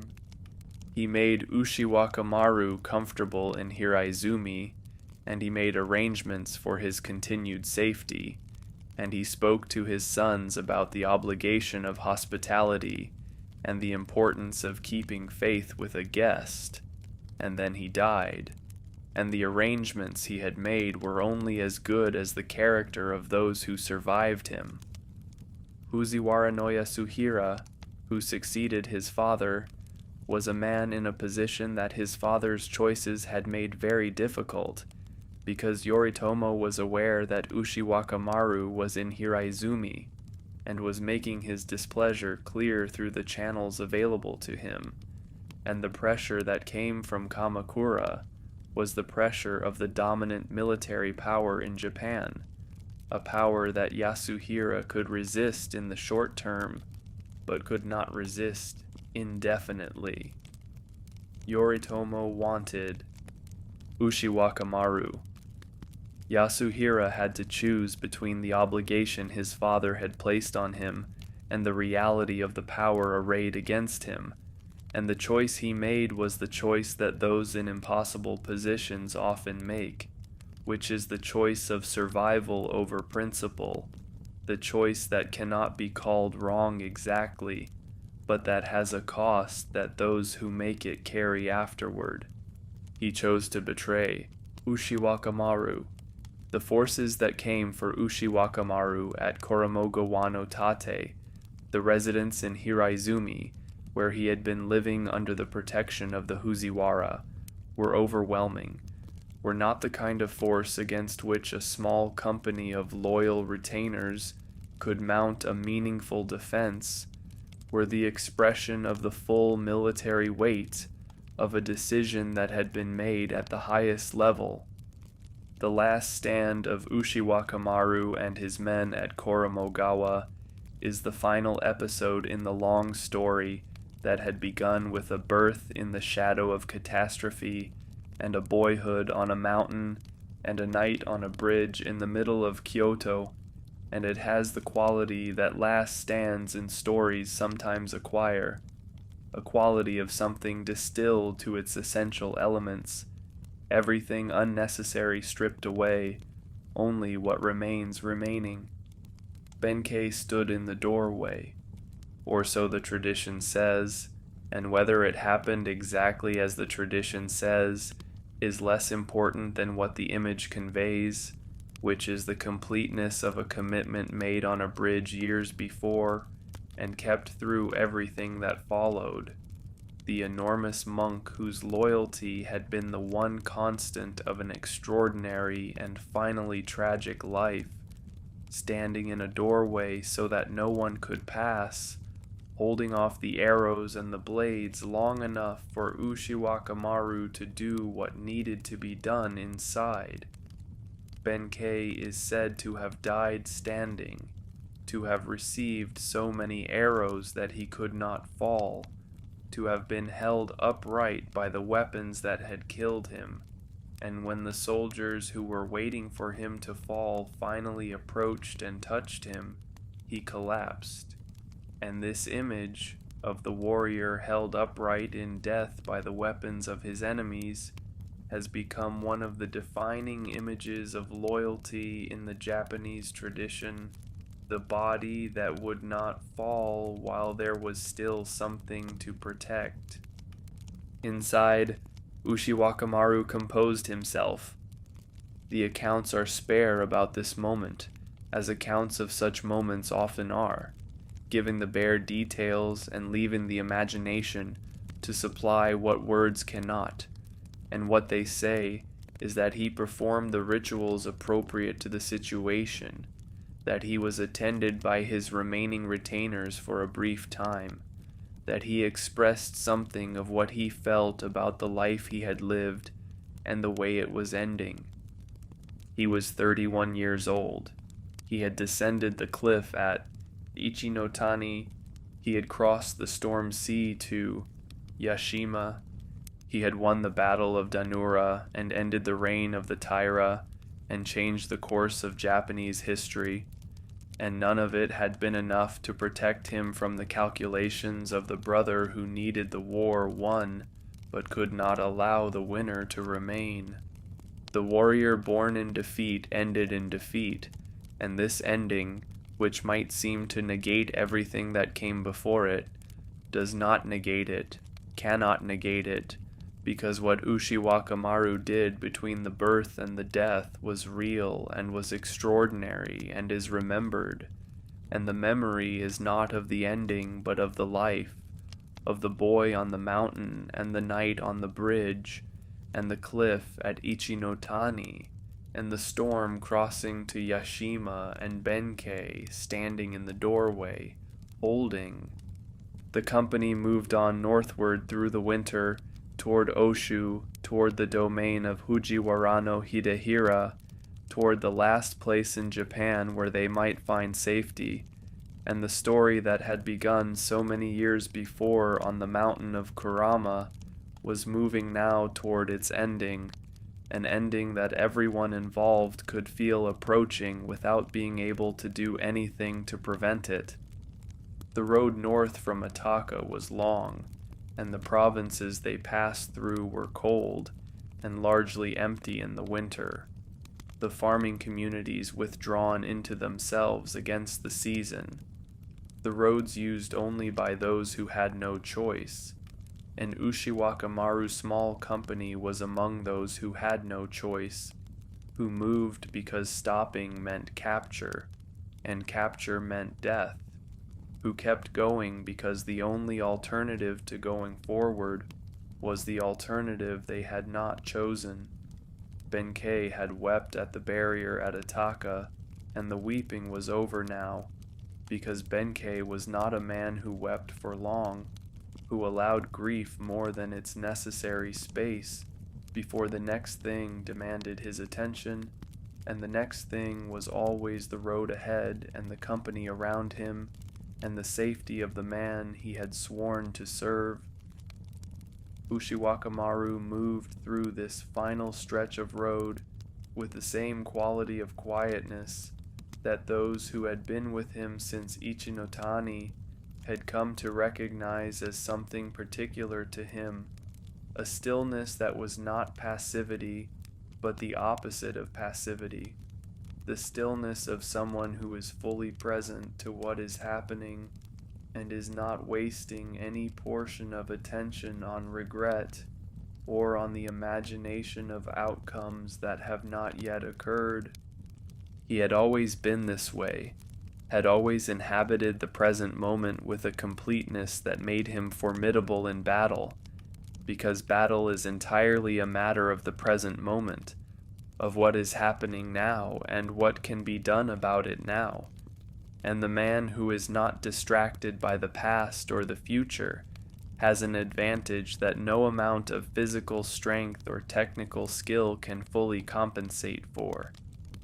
But the quality that made him extraordinary in battle served him now in a different way, helped him endure the endurance, helped him keep going through the winter road and the cold and the awareness of what had been lost, because the present moment did not contain those losses, contained only the road and the company and the next step, and Ushiwakamaru took the next step and the one after that and kept going north. Hiraizumi was still ahead. The story was still unfinished, and Yoshitsune, the warrior born from defeat, walked northward through the winter toward the ending that would make him immortal. Part 6. What remains after a life like Ushiwakamaru's is not simply the record of what was done, though the record is extraordinary and has been preserved with a care that reflects the understanding of those who kept it, that they were dealing with something that should not be lost, but something larger and stranger than a record, something that continues to move in the culture that produced it, long after the events themselves have receded into the past. The story of Yoshitsune, as Ushiwakamaru came to be known by the name that history has given him, became almost immediately after his death something more than history, became a way of thinking about certain things that are otherwise difficult to think about the relationship between extraordinary ability and tragic fate, about the question of what justice means when the world does not supply it, about the specific quality of the beautiful thing that does not endure. There is a word in Japanese, hakanasa, that does not translate simply into English, that points at the quality of the transient and the fragile, at the understanding that beautiful things are beautiful, partly because they do not last, and Yoshitsune became in the Japanese imagination one of the great embodiments of this quality, the warrior whose brilliance was so complete and so flashing that it could not survive in the ordinary world, that the very qualities that made him extraordinary were incompatible with the requirements of long life and political survival. Yoritomo built the Kamakura shogunate that would govern Japan for generations, built the system of warrior governance that defined Japanese political life for centuries, accomplished the institutional project that was the great work of his life, and he is remembered as the founder of something durable and significant, as the man who created the framework within which Japanese military culture would operate for the next several hundred years. Ushiwakamaru built nothing that outlasted him, left no institutions, established no systems, created no structures that continued after his death at Koromogawa, and yet he is the one who is remembered, the one whose story is told and retold, the one who appears in the art and the theater and the literature of every century since his own, the one whose name is known to every Japanese child, and to many people who know very little else about Japanese history. This disproportion between what was built and what was remembered is itself significant, is itself part of what the story of Yoshitsune means, because what is remembered is not always what was accomplished, but sometimes what was felt, what touched something in the people who came after, in a way that institutional achievement cannot touch. The theater of No took Yoshitsune and made him one of its central figures, staging his story and the stories of those around him with the formal intensity of an art that understands that certain human experiences are too large for ordinary representation and require instead the concentrated distillation of poetry and movement and music to convey what they actually contain. Benkei became in these stagings a figure of almost superhuman loyalty, the retainer who exhausted every resource of his enormous body and his extraordinary nature in the service of his lord, and the image of Benkei standing in the doorway at Koromogawa became in the theatrical tradition a set piece of particular power, something that audiences saw knowing what was coming and were moved by anyway, as audiences are moved by knowing endings when the journey to those endings is fully realized.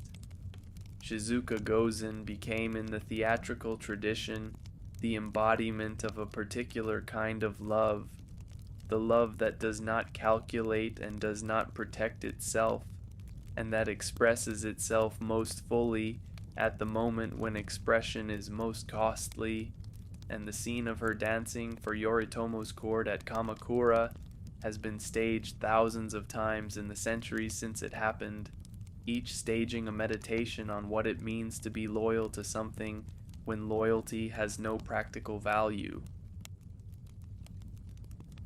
There is a legend, not accepted as history but persistent in the imagination, that Yoshitsune did not die at Koromogawa, that the man who fell there was a substitute, that Yoshitsune himself escaped northward through Ezo, the northern island, and crossed the sea to the continent, and eventually became Zingisukan, the great conqueror whose campaigns remade the map of the known world. The legend is not true, or at least there is no credible historical evidence that it is true, and historians have examined it and found it wanting on numerous grounds, but it persists because it satisfies something, because the idea that a life so extraordinary could simply end in a room in a remote northern province feels inadequate, feels like an insufficiency of fate, and the imagination that cannot accept that inadequacy reaches for alternatives, for the version of the story in which the cliff that seemed impassable was descended once again, in which the storm that seemed prohibitive was crossed once again, in which Yoshitsune found yet another impossible route through yet another impossible situation, and emerged on the other side of the world to begin again. Whether one accepts the legend or dismisses it, it points at something real, which is that the life of Yoshitsune had a quality that made simple endings seem implausible, that the accumulation of impossibilities accomplished suggests a nature that should not be bounded by ordinary outcomes, and the imagination that generated the legend was responding to something genuine about the story, something that makes it resist the closure that endings are supposed to provide. The beach at Dan-no-ura where the battle ended is still there, and the places where Yoshitsune is said to have stood or fought or rested have been marked and preserved throughout the centuries since his death, and people still go to them, still make the journey to stand in the places where he stood, and this pilgrimage, repeated across generations, is itself a form of the memory that will not let go, the recognition that something passed through these places that was worth remembering, worth honoring, worth returning to.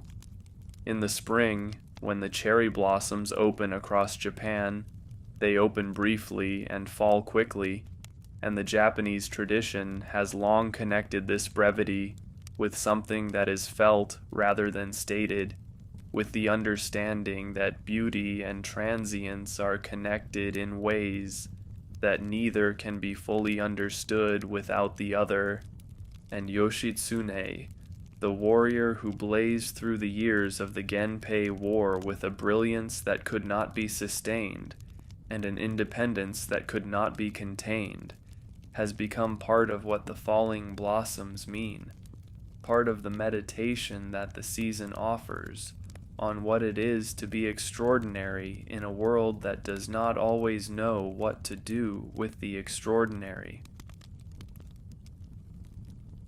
He was born in a household marked for ruin, in the year that his father was destroyed, and he grew up on a mountain learning things that the mountain had no reason to teach him, and he came down from the mountain with a companion he found on a bridge, and an objective he had been carrying since before he was old enough to understand it, and he accomplished what he set out to accomplish and more, and it cost him everything, and he is remembered.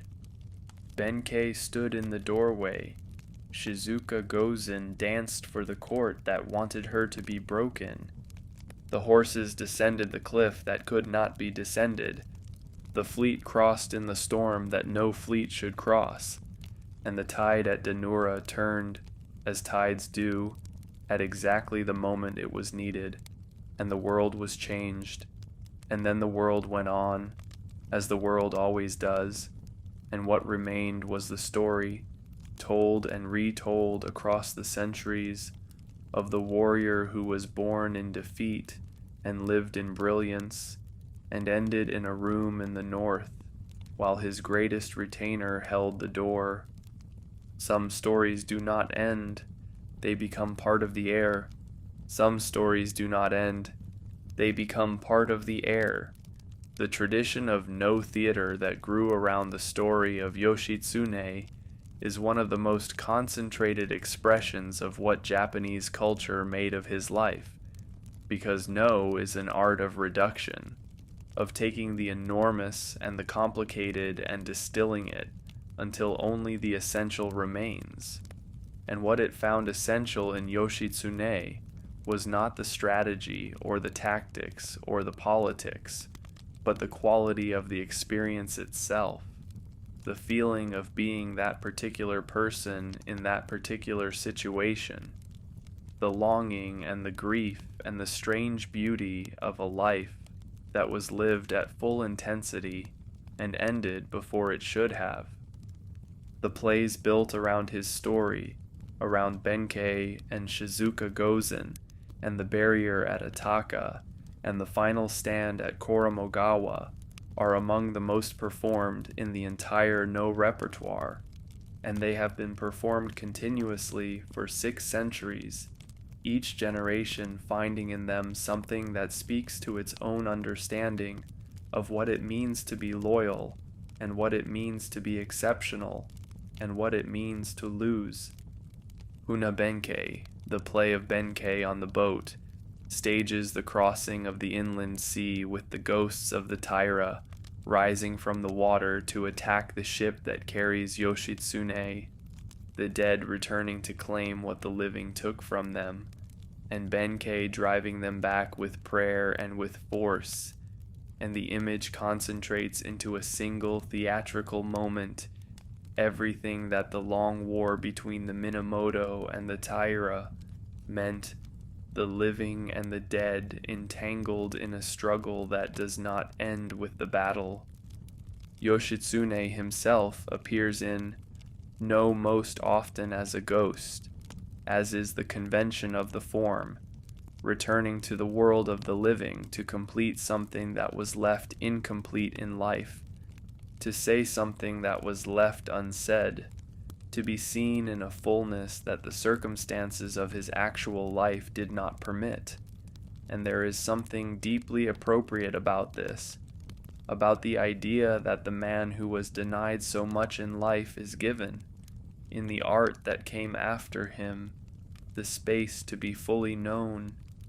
The temples and the shrines that bear his name are distributed across Japan from north to south, from the sites of his victories to the sites of his final flight, and they are tended and visited and kept alive not by official mandate, but by the continuing interest of people who find something in his story that they want to be near, something that the ordinary life does not provide, and that the story, in its retelling, does.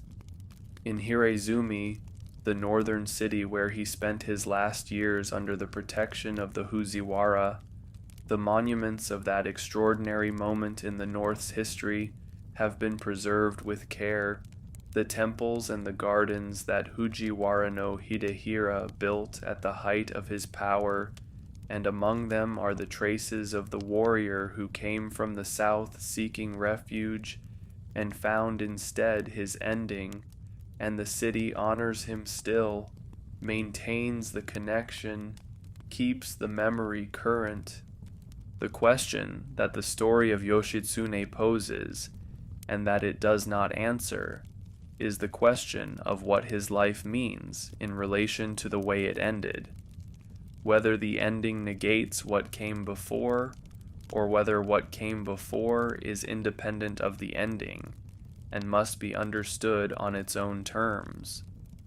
The Japanese tradition has generally taken the view that the ending is part of the meaning, that hakanasa, the quality of transience, is not simply a regrettable limitation of excellent things, but is intrinsic to their excellence, that the cherry blossom is not beautiful despite its brevity, but partly because of it, that the warrior who blazed and fell left something in the world, that the warrior who consolidated and endured does not leave. This is not a comfortable philosophy, and it is not one that can be applied without grief, because it requires accepting loss as constitutive of value, requires finding in the very thing that is mourned the source of what is being honored, and that is a difficult thing to do when the loss is real and the person is gone, and what remains is only the story and the places where he stood and the tradition that his life generated. But the tradition continues, and the story is still told, and the barrier at Ataka is still remembered, and Benkei still stands in the doorway, in the imagination of every person who has heard what happened there, and Yoshitsune is still, after 800 years, the warrior born from defeat, who found in defeat a kind of completion that victory could not have provided. Some stories do not end because the questions they pose do not end, because what they were about is still being worked out in the world that came after them, because the life that ended in a room in the north was not a conclusion, but a beginning of something that cannot be concluded. the blossoms fall, the tide turns, the warrior holds the door, and the story goes on. The Monk Who Chose a Master, Benkei, Part 1. There are people who do not fit the world they are born into, not because the world is wrong exactly, and not because they are wrong exactly, but because the combination of what they are and what the world requires produces a friction that neither side can resolve by adjusting, a friction that expresses itself in conflict and in the restlessness of someone who has not yet found the context in which their qualities make sense. Benkei was such a person. He was born large. This is worth saying plainly because it was the primary fact of his existence from the beginning, the thing that preceded everything else, that shaped every encounter before any words were spoken. He was large in the way that certain people are large, not merely tall or heavy, but large in a more fundamental sense, large in his presence, large in the space he occupied, large in the way he registered on the attention of others. Children who are large in this way have a particular experience of the world. They are noticed before they intend to be noticed. They are responded to before they have done anything worth responding to. They learn early that their body is a kind of announcement, that it says things they have not chosen to say. Managing the gap between what their body announces and what they actually are is a task that will require continuous effort for as long as they inhabit the body. His origins are told in several versions, and the versions differ in their details in the way that the origins of exceptional people tend to differ. Exceptional people attract the kind of retrospective storytelling that fills in what is not known with what seems appropriate. What the versions agree on is that he was difficult from the beginning, not difficult in the ordinary way of children who require more patience than others, difficult in the more fundamental way of someone whose energy and whose capabilities exceeded what the ordinary structures of childhood were designed to contain. He was sent to temples. This was the standard response in that world to a boy of unusual capacity whose family did not know what else to do with him. It recognized something real, which was that the temple world was one of the few places where exceptional capacity could find a legitimate outlet. The combination of physical and intellectual demands was sufficient to occupy someone who could not be occupied by ordinary things. He went to Hizan, the great temple complex on the mountain northeast of the capital, where the monks of the Tendaishu had been accumulating learning and practice and institutional power for centuries. It was the most significant center of religious learning in Japan. It was also, it turned out, not sufficient to contain Benkei. Hizan had its rules. Every institution has its rules, and the rules of Hizan were the rules of an institution that had existed long enough to have developed a comprehensive account of how its members should behave. The consequences of not behaving that way were also well established. Benkei was not a natural follower of rules, not because he was malicious or because he did not understand the rules, or because he was incapable of the discipline that religious life required. He was, in fact, capable of extraordinary discipline when the discipline was directed towards something he had chosen to be disciplined about. The problem was that the rules of Hizan were not always directed toward things he had chosen. The gap between the disciplines he was willing to submit to and the disciplines the institution required was a gap that institutional life has limited tolerance for. He fought. He fought with other monks, not always because he had sought the fight, His size and his capabilities meant that disputes that might have remained at the level of argument when they involved other people had a way of escalating when they involved Benkei, because the escalation was always obvious to everyone in the room. He was expelled, not from Hizan only. He was expelled from the series of temples to which he was sent after Hizan, each expulsion adding to the record of a person who could not be domesticated by the institutions that were designed to domesticate exceptional people. He wandered. The wandering was not aimless, though it might have appeared so to those who observed it from outside. It was the wandering of someone who has not yet found what they are looking for, but who understands, at some level, that they are looking for something. The restlessness driving them from place to place is not mere restlessness, but a kind of searching, an attempt to find the context in which everything that has made them unsuitable for the contexts they have tried would become not a liability, but a resource. He traveled through the provinces. He trained. The training was not the training of a man who needed to become stronger or more capable, because his strength and his capabilities had always exceeded what training was designed to produce.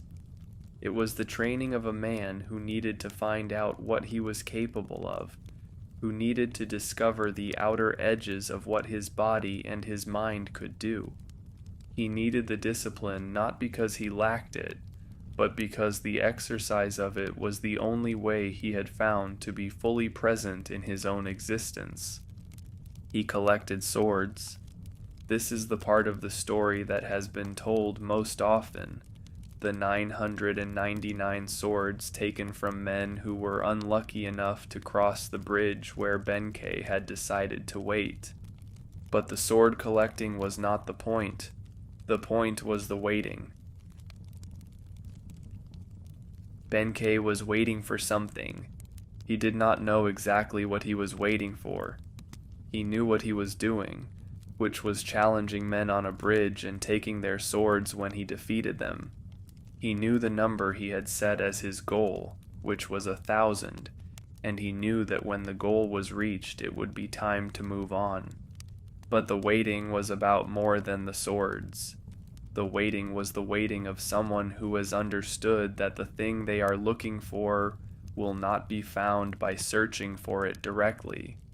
It will come, if it comes, in a form they have not anticipated, and through a means they have not planned.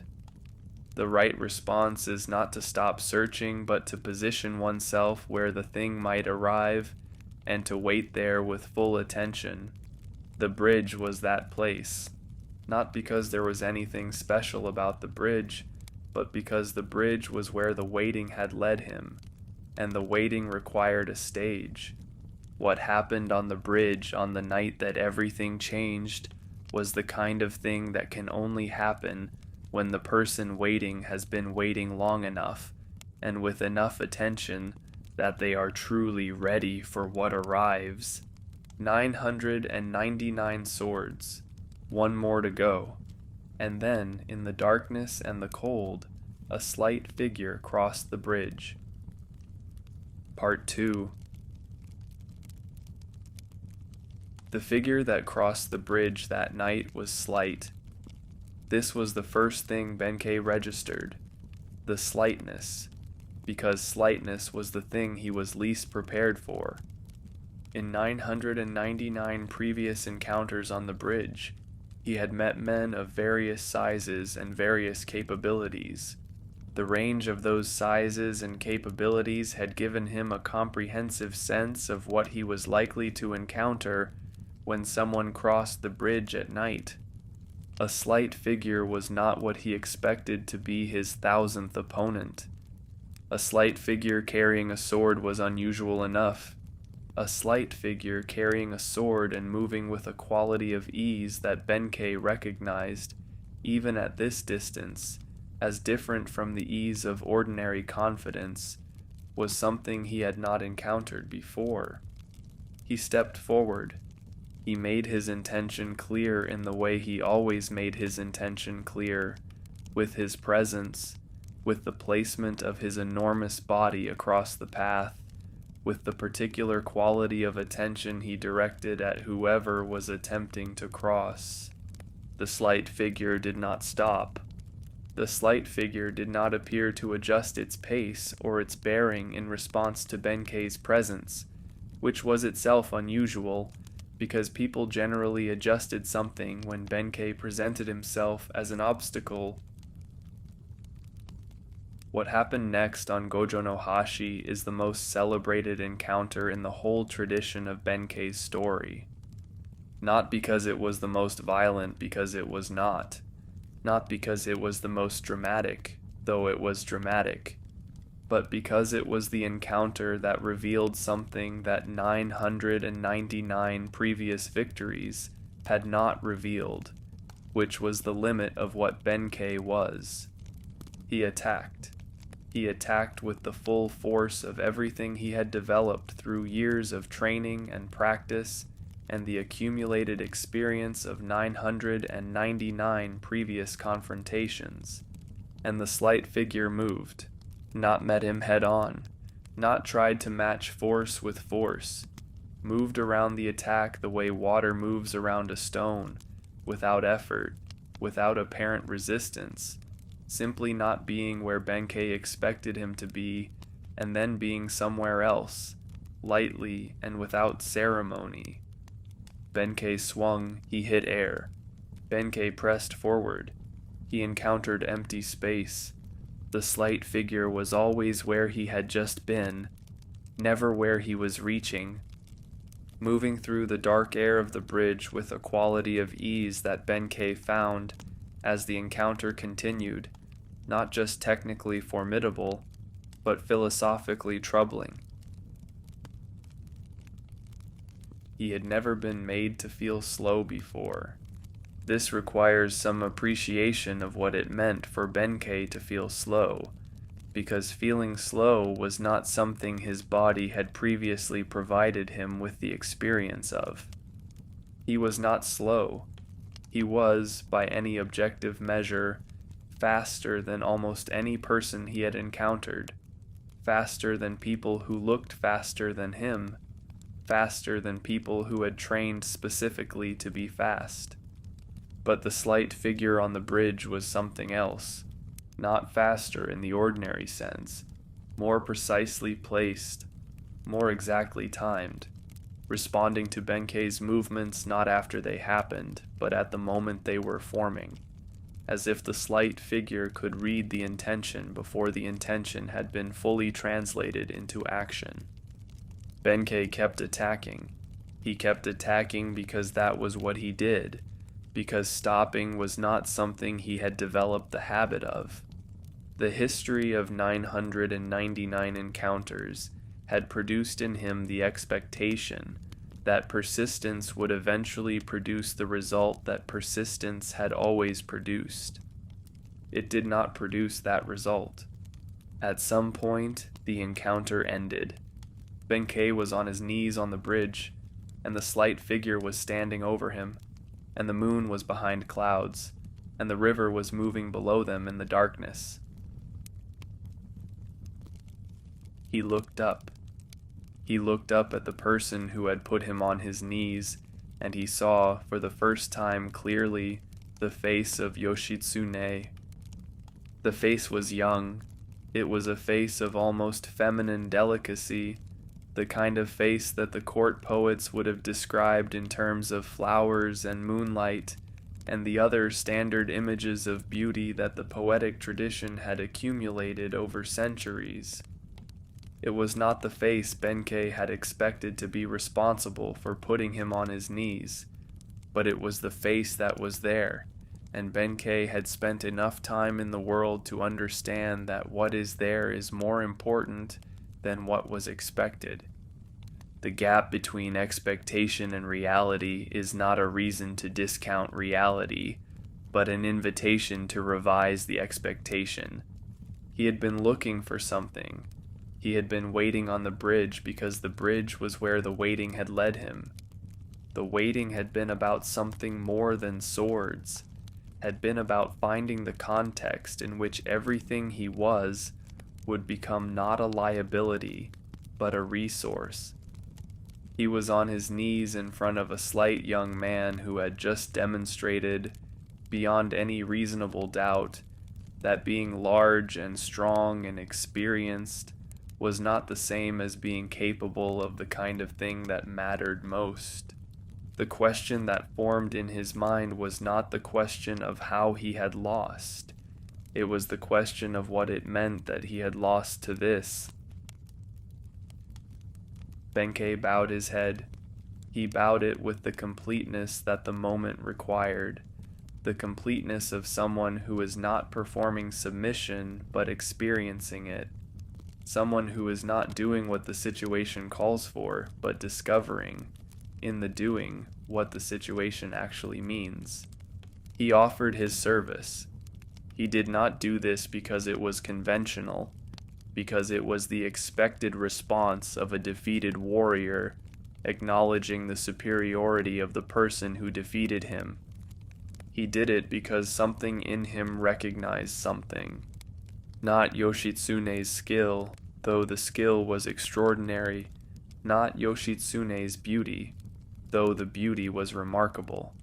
Something behind these things, some quality of being that Benkei's years of searching and wandering and waiting had been in some way oriented toward, some quality that his entire life had been, without his knowing it, a preparation for encountering. Yoshitsune accepted, and Benkei, who had spent his entire life unsuitable for every context he had tried, found himself in the context for which he had always been suited. He would never be expelled from this one. He would serve Yoshitsune for the rest of his life, and the rest of his life would be a story worth telling. Part 3. Service was not what Benkei had expected it to be. He had not expected anything specific, because his decision on the bridge had been made in a moment that preceded expectation, a moment of recognition rather than calculation. The recognition had not come with a detailed account of what the recognized thing would require. What it required, he discovered, was everything. Not in the sense of sacrifice, not in the sense of giving up what he had been in order to become something different. In the sense of full deployment, of bringing everything he was to bear on something that was large enough to hold it, something that actually needed what he had. Yoshitsune needed Benkei. This was not merely a function of Yoshitsune's physical situation, though the physical situation was real. A slight young man with extraordinary skill who was nonetheless slight and young, in a world where the ability to project the appearance of force mattered as much as actual force. It was a function of what Yoshitsune was attempting, which was a thing of sufficient scale and sufficient difficulty that the ordinary resources available to someone in Yoshitsune's position were not adequate to it. Yoshitsune was the son of the destroyed. He was the youngest surviving heir of a clan that had been broken by the power of the Taira. He was moving toward a confrontation with that power with the particular clarity of someone who has had a long time to think about what they are moving toward and why. Benkei watched Yoshitsune. This became one of the primary activities of his life, watching Yoshitsune, learning Yoshitsune, developing the understanding of Yoshitsune that would eventually become so complete that the two men functioned less like a lord and a retainer than like extensions of the same organism. He watched the way Yoshitsune thought. Yoshitsune's thinking was not like the thinking of other commanders Benkei had encountered, which tended to work from precedent, from the accumulated conventional wisdom of military practice, from the question of what had worked before. Yoshitsune's thinking worked from the specific situation, from what the situation actually was rather than what previous situations had been. This produced, with a consistency that Benkei came to recognize and rely upon, approaches that other commanders had not considered and that the people on the other side were consequently not prepared for. The dash down the cliff at Ichinotani, the night attack at Yashima, conducted in a storm that everyone else had agreed made attack impossible. These were not accidents. They were the products of a mind that was genuinely indifferent to what was supposed to be possible, that evaluated each situation on its own terms and found, repeatedly, possibilities that the conventional evaluation had not found. Benkei's job was to be there when those possibilities were executed.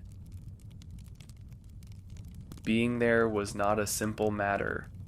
Yoshitsune went where the action was, and the action was often the most dangerous part of the situation, the part that required presence rather than management, the part that a commander with more conventional instincts would have observed from a safer distance. Benkei was always at Yoshitsune's side in these moments. This was not required of him in any formal sense. A retainer's obligations were real and significant, but they did not require a retainer to place himself in the specific point of greatest danger every time his lord chose to be there. Benkei's presence was chosen. It was chosen every time, with the full knowledge of what it meant and what it risked. It was chosen because the alternative, the possibility of Yoshitsune being in that place without him, was something Benkei could not accept. He fought at Ichinotani, he fought at Yashima, he was on the ships at dan-no-ura, though the sea was not his natural element. The combat on the water had a quality that the combat on land did not, an unsteadiness beneath the feet that made every movement a negotiation with the movement of the vessel below. He adapted. This is what Benkei did with everything that the world presented him with.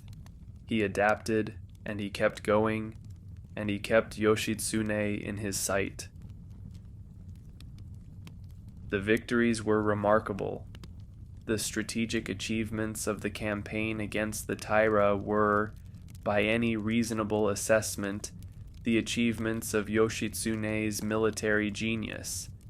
This was something the court and the country came to understand, and which Yoshitsune's brother Yoritomo also understood, and which Yoritomo found, as the victories accumulated, increasingly difficult to regard with simple gratitude. Benkei watched this too. He watched the change in Yoritomo's attitude with the attentiveness of someone who understood what the change meant, but who could not do anything about it. The change was happening in the political territory that was Yoritomo's domain, and in that territory, Yoshitsune had no comparable skill and no particular interest in developing one. Yoshitsune fought battles, Yoritomo managed power, and the management of power in that world required that the person who managed it be the most significant person in the room, and Yoshitsune's victories were making it difficult for Yoritomo to be the most significant person in any room that Yoshitsune was also in. Benkei could see where this was going.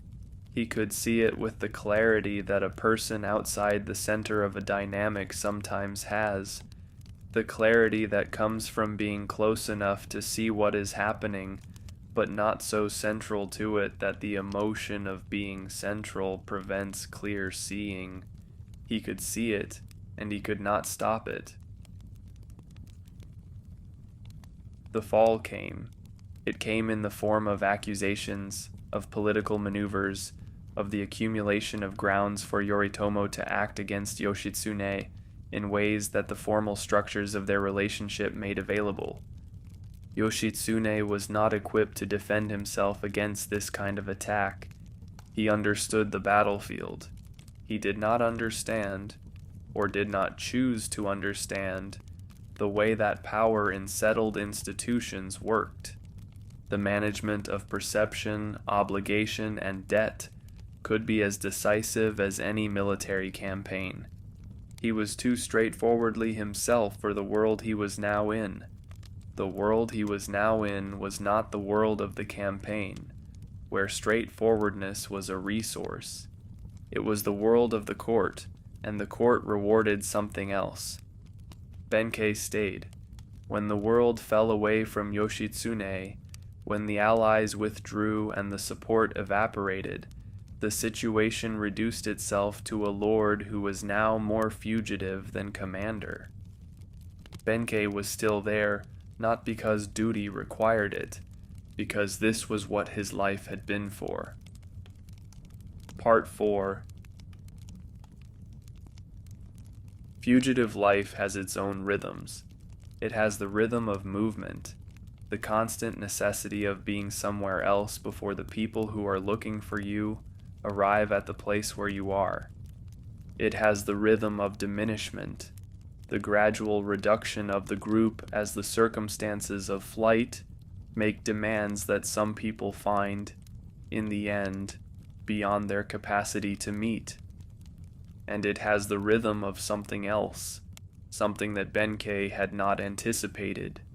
As the months of flight extended into something longer and harder than the months of campaign had been, he found it to be the most important thing that the fugitive life produced.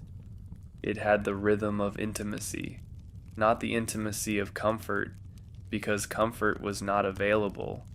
The intimacy of two people who have been reduced to each other, who have been stripped by circumstance of everything except what they actually are. People who encounter each other in conditions that do not allow for the maintenance of the distance that ordinary social life requires. Benkei had known Yoshitsune as a lord and as a commander. He had served him with complete devotion through campaigns that had remade the political landscape of Japan. But in the years of flight, he came to know him in a different way.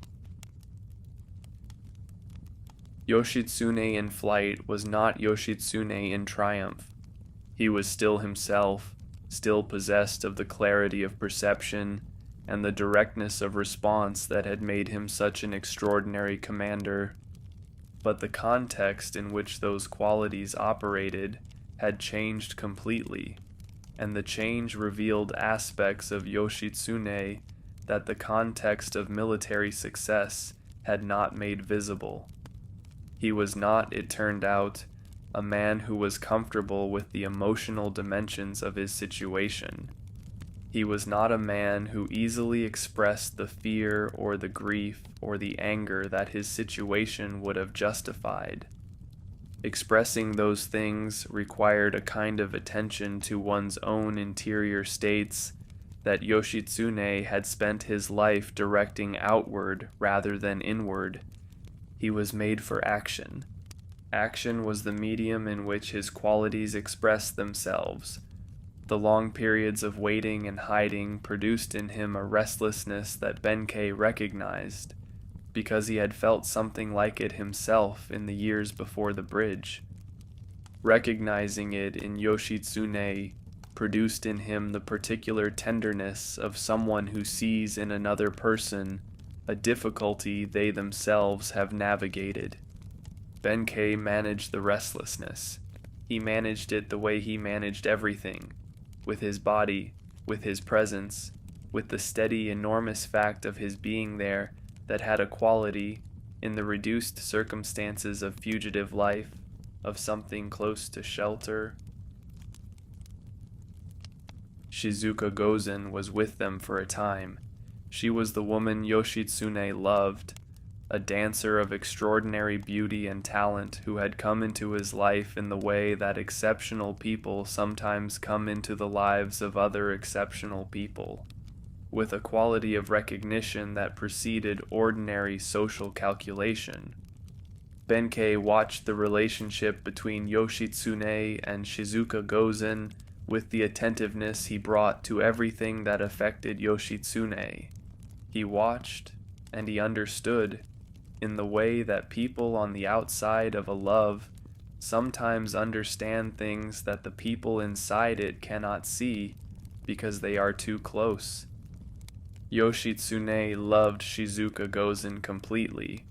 Shizuka Gozen loved Yoshitsune completely, and neither of them was prepared for what the flight would require, which was the separation that came when it became clear that Shizuka Gozen's presence was making the flight more dangerous.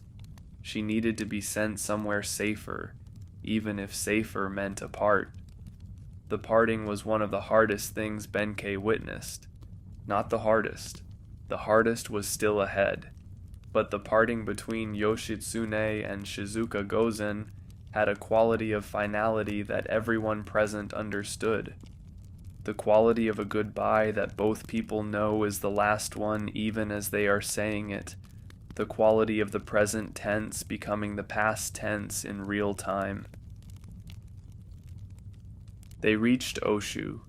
They reached the northern province that had once been the domain of Fujiwara no Hidehira, the lord who had sheltered Yoshitsune in his youth, the lord who had provided the resources and the safety that had made Yoshitsune's development as a warrior possible. Hidehira was dead. His son Yasuhira ruled now, and Yasuhira's relationship to the legacy of his father's shelter of Yoshitsune was complicated by the pressure that Yoritomo was applying from the south.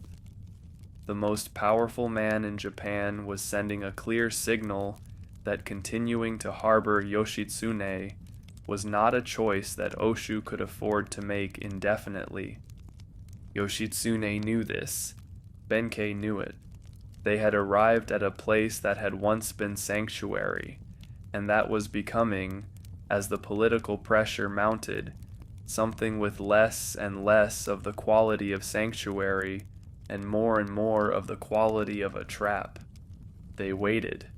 They waited with the particular quality of waiting that belongs to people who understand that the waiting has an end and that the end is not going to be what either of them would choose if the choice were available. Benkei did not tell Yoshitsune that he was afraid. He had not told Yoshitsune many things over the years, had managed his own interior states with the same stoic efficiency that he managed everything else. Yoshitsune needed him steady, and he had decided to be steady, and he was not going to revise that decision in the final chapter. He was afraid, and he was steady. Both were true. The attack came in the spring. Yasuhira, having made the calculation that Yoritomo's power was more immediate and more dangerous than the obligation he had inherited from his father, sent his forces against Yoshitsune's residence. The forces were many. Yoshitsune's people were few. Benkei looked at the situation with the assessment of a man who has spent his life evaluating military situations, and who is capable, even at this moment, of looking at this one clearly. There was no good outcome available. There was the possibility of fighting, of selling the time that Yoshitsune needed for the things that Yoshitsune needed to do, at the cost of everything that the fighting would cost. And there was the other possibility, which was not a possibility that Benkei was willing to consider. He chose the fighting. He chose it with the completeness and the finality with which he had chosen everything in his life that mattered, and he moved to the place where the fighting needed to happen, and he began. Part 5. The journey to Oshu had required passing through Atakanoseki. Atakanoseki was a checkpoint, one of the checkpoints that Yoritomo had established throughout the country as part of the administrative apparatus of his new order. Its function was precisely to prevent the movement of people like Yoshitsune through the country without detection. The people staffing the checkpoint were doing their jobs. They were alert for fugitives.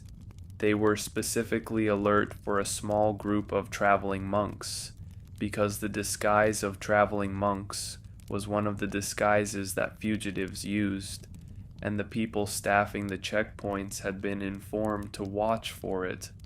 Yoshitsune was disguised as a porter. He was carrying loads, performing the physical labor that a porter performs.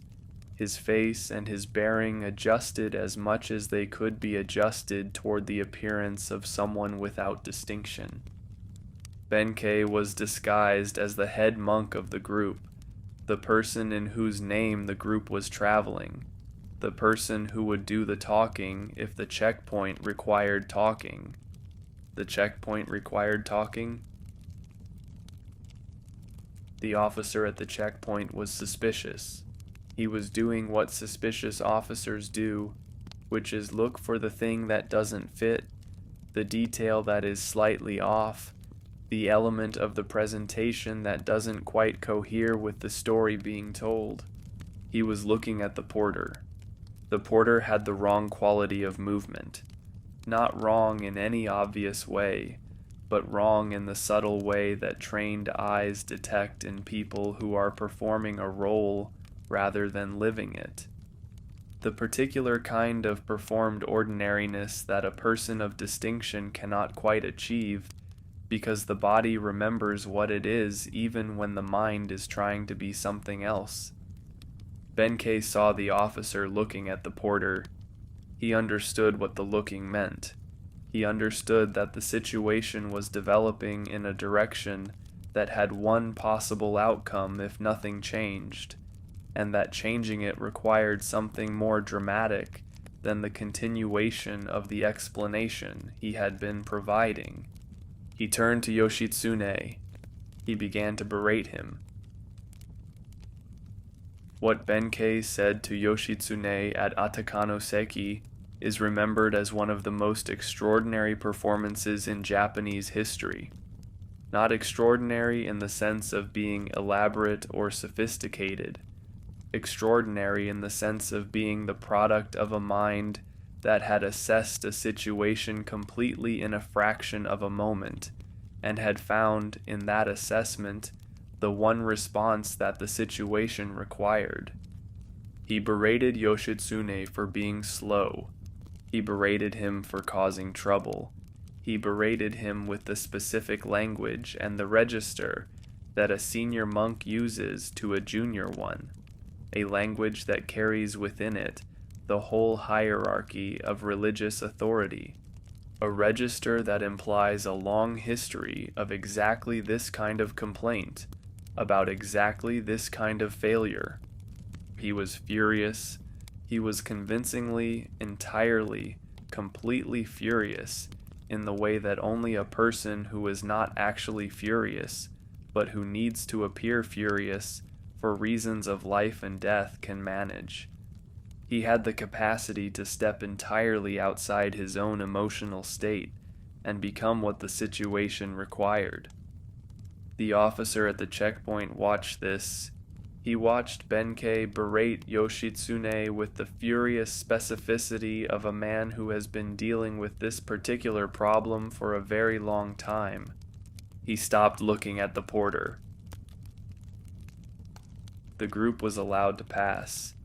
They moved through the checkpoint and down the road on the other side, and when they were far enough from the checkpoint that the checkpoint could no longer see them, they stopped. Yoshitsune turned to Benkei. What passed between them in that moment is described in the accounts with the restraint that significant moments between people who know each other very well tend to receive. The restraint of two people who do not need to say everything because they already know everything. Yoshitsune was moved. Benkei had just beaten his master in public, had raised his hand against the person he had devoted his life to serving. He had done the thing most contrary to everything that the relationship between them meant, for the purpose of saving that person's life. The inversion was complete and deliberate and done with the full understanding of what it meant. Benkei said something. The accounts preserve what he said with the care that things worth preserving receive. He said that it was unforgivable to have struck his lord. And then he wept. Benkei, who had not wept at any of the things that had happened since the campaign began, who had managed every loss and every diminishment and every departure with the stoic efficiency that had become the primary mode of his existence, wept at a Takanoseki, not for what he had done, for what it meant that he had needed to do it. They continued north.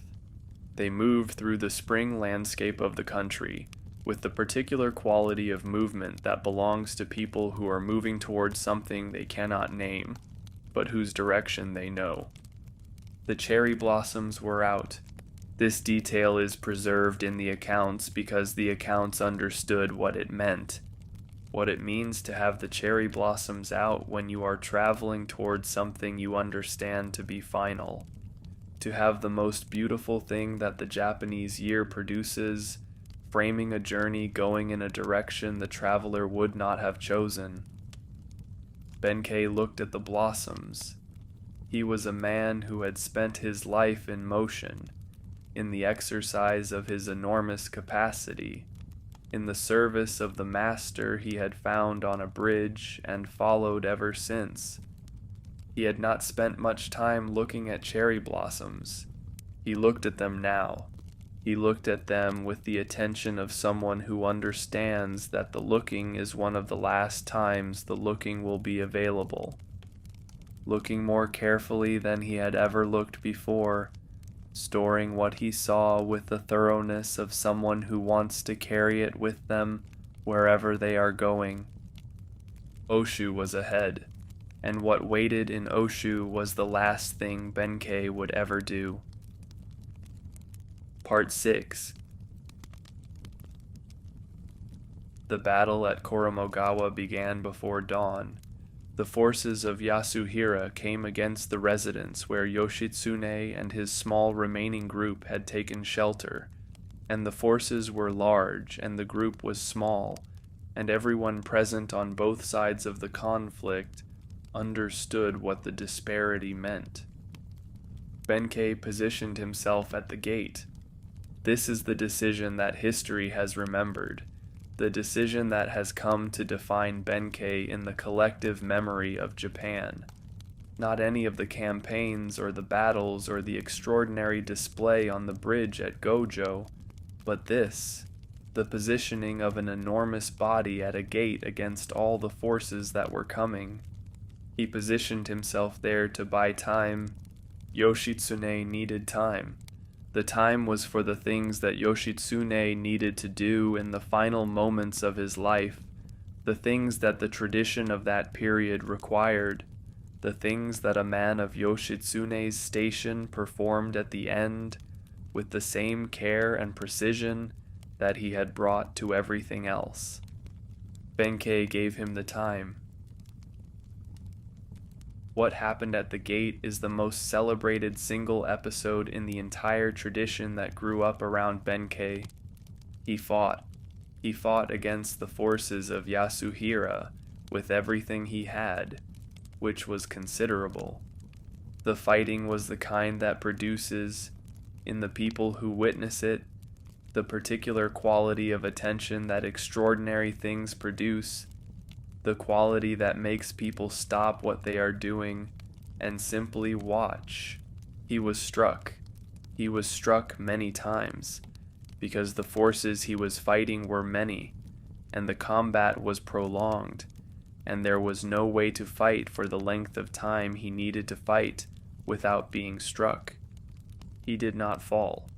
This is the center of the story, the thing that the tradition has preserved with the most care and returned to with the most frequency. Benkei was struck by arrows. He was struck by multiple arrows, by the accumulated effect of sustained combat against superior numbers. And he remained standing at the gate, holding the position.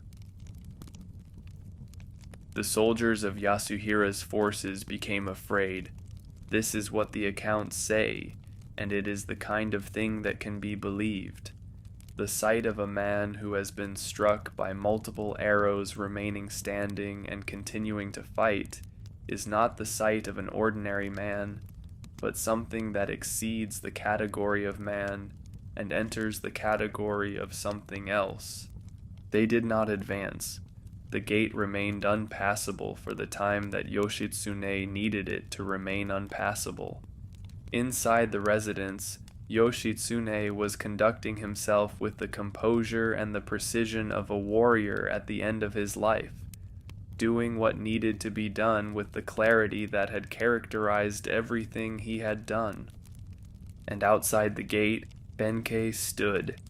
He had been struck many times. He was no longer moving in the way that men who are alive move, but he was standing. The standing was itself the statement, the final version of everything that had been said between him and Yoshitsune from the moment on the bridge when he had knelt and offered his service. This is what service means. This is what it looks like when it is taken to its limit. Yoshitsune died inside the residence. He died inside the residence as warriors of his tradition died at the end, having reached the point that Benkei's stand at the gate had been designed to allow him to reach, with the dignity that the moment required and the completeness that nothing less would have provided. The residence burned. The fire that consumed it consumed everything except the fact of what had happened there.